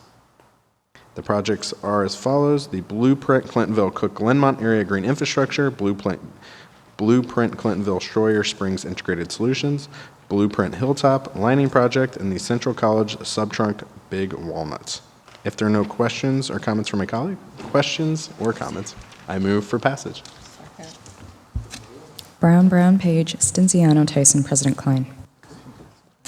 Next is ordinance 2668-2016 to authorize the Director of Public Utilities to enter into a contract modification with Prime AE Group for a construction, administration, inspection services contract to authorize the transfer of $725,436.30 and an expenditure of up to $1,718,543.96 in funds from the Sanitary Sewer General Obligation Bond Fund to amend the 2016 capital improvements budget and declare an emergency. Similar to the previous ordinance, these projects will be impacted by the 2016 general construction contract, Blueprint Clintonville Blenheim Glencoe Integrated Solutions, Big Walnut Augmentation, Rickenbacker Interceptor Biofiller, and Blueprint Sump Pump Project. If there are no questions or comments from my colleagues, I move for passage. Brown, Page, Stinziano, Tyson, President Klein. And the final ordinance I have in utilities is 2671-2016, to authorize the Director of Public Utilities to enter into a contract modification with Stantec Consulting Services Incorporated for a construction, administration, and inspection services contract to authorize the transfer within of $598,545.06 and the expenditure of up to $1,198,450.52 from the Sanitary Sewer General Obligation Bond Fund, to authorize an amendment to the 2016 capital improvements budget and declare an emergency. This projects impacted by this ordinance are the Blueprint Clintonville downspout redirection and lateral lining, Blueprint Clintonville Overbrook, Chatham Green Infrastructure, Rickenbacker Area Sanitary Pump Station, and the 2015 annual lining project. If there are no questions or comments, I move for passage. Brown, Page, Stinziano, Tyson, President Klein. That is all I have until we come back for rules. Go ahead with rules. Okay. Tonight in the Rules Committee, I bring forward Ordinance 2642-2016 to amend Section 1149.08 of the Columbus City Code to enact new stormwater fees for the year beginning January 1, 2017, and to repeal the existing section being amended. This ordinance and the following two will be amending Chapter 1149 of the Columbus City Code, resulted from the recommendations of the Sewer and Water Advisory Board for the proposed 2017 utility rate adjustments. Really appreciated the collaboration with the Department of Public Utilities in hosting a hearing last week, open in chambers on November 16th. That hearing was broadcast live and is available for viewing on the City of Columbus YouTube pages for those interested in learning more about the process and discussion. We did not receive any public input or feedback regarding the rate adjustments themselves, so very comfortable in moving forward. I also do want to point out that these adjustments will support additional projects, major wear plant improvement projects, Blueprint Columbus, water line and sewer line rehabilitation, neighborhood stormwater projects to control flooding, and the Ores Tunnel, our reservoirs, and major sewer treatment upgrades. So this specific ordinance, as a result of the Sewer and Water Advisory Board meeting on September 28, 2016, and after reviewing the Department of Public Utilities' projected expenditures for fiscal year 2017, their recommendation to City Council for an increase of 1% in stormwater rates. The stormwater charges per equivalent residential unit, the ERU, will increase from $4.62 to $4.67 per month for a typical inside city residential customer. Are there any questions or comments from my colleagues? Seeing none, I move for passage. Brown, Page, Stinziano, Tyson, President Klein. Next is Ordinance 2643-2016 to amend Chapter 1147 of the Columbus City Codes to enact new sanitary sewer service rates for the year beginning January 1, 2017, and to repeal the existing sections being amended. The Sewer and Water Advisory Board again met on September 28th and recommended to City Council an increase of 3% in sewer rates, no increase to sewer capacity fees, and no increase in the extra strength charges as stated above. These rates increase will generate approximately $5.1 million in additional revenue in fiscal year 2017. If there are no questions or comments from my colleagues, I move for passage. Brown, Page, Stinziano, Tyson, President Klein. And the final ordinance from rules is 2644-2016 to amend various sections of Chapter 1105 of the Columbus City Codes and to enact new water rates for the year beginning January 1, 2017, and to repeal the existing sections being amended. Again, the Sewer and Water Advisory Board met on September 28th and recommended to City Council a 3% increase in water rates and no increase in the water capacity charges. These rate increases will generate approximately $4.2 million in additional revenue in fiscal year 2017. Combined with rates increased for sewer and stormwater, the overall impact to a Columbus City resident will be 2.9%. These rates will be effective January 1st, 2017. If there are no questions or comments from my colleagues? President Pro Tem Tyson? Thank you, Chairman Stinziano. Could you just share again some of the programs that we have through the Department of Utilities that will help our residents in regards to the minimal increase in fees? So I'm going to look to the chair regarding the low fixed income and senior programs that we have. I know the department gave me 2 pamphlets last week when we followed up, and I didn't bring those with me, so I don't know if you could speak to those. Thank you, Director. Sure. President Klein, President Pro Tem Tyson, Councilmember Stinziano, other members of council. One thing I wanted to point out is we do have a 0% growth for our overall budget. The difference is with the capital projects. So as Councilmember Stinziano mentioned, blueprint projects, we have additional water line work that's being done, several things to address our consent decree on the sanitary sewer side, continual water plant upgrades to address the nitrates and the taste and odor issues as well. And to speak to Councilmember's question about low income rates, we do have that availability. All you have to do is call into our line, or you can call into 311. There's a one-page form that you have to fill out, basically showing a proof of your income that's available to seniors as well. So if anybody has any questions, I would urge them to call the Department of Public Utilities. Thank you, Director, and thank you, Councilmember Stinziano. Any additional questions or comments? Seeing none, I move for passage. Brown, Page, Stinziano, Tyson, President Klein. And that is all I have this evening. There is one other piece in rules and references, 3025-2016. I'd like to get a motion to table indefinitely pending a public hearing. Is there a second? Clerk, call the roll. Brown, Page, Stinziano, Tyson, President Klein. Tabled indefinitely pending a public hearing. The next committee is Councilmember Page, starts with a P. Councilmember Page's committee, it's Recreation and Parks. Councilmember, the floor is yours. Thank you, President Klein. We have 2 pieces in Recreation and Parks this evening, and I would just like my colleagues to note that both pieces are part of a public works project, and we have already authorized the Department of Recreation and Parks to enter into a grant agreement with Ohio Public Works Commission for both projects. The first ordinance is 2532-2016 to authorize the city attorney to spend city funds to acquire and accept in good faith certain fee simple title and lesser real estate located in the vicinity of Climb Road, Columbus, Ohio 43223, and to contract for associated professional services in order for CRPD to timely complete the Big Run Preservation Public Improvement Project and to declare an emergency. If there are no questions or comments, I move for passage. Clerk, call the roll. Brown, Page, Stinziano, Tyson, President Klein. Passed.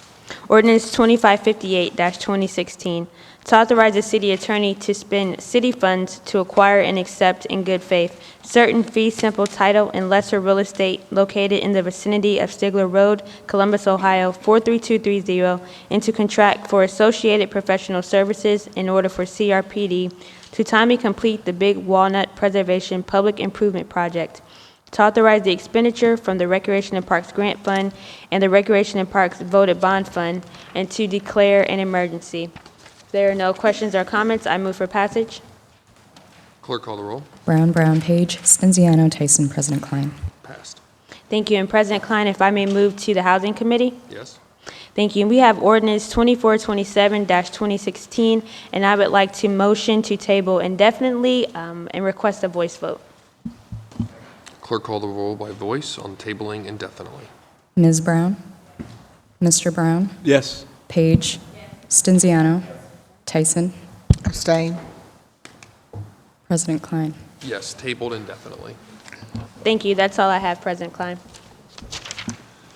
Thank you, Chair Page. Any other business to come before council tonight? Seeing none, we do have a couple non-agenda speakers that we'll take following adjournment. There is no council meeting on November 28th. The next regular meeting will be on December 5th. Can I get a motion to adjourn? Sir, clerk, call the roll.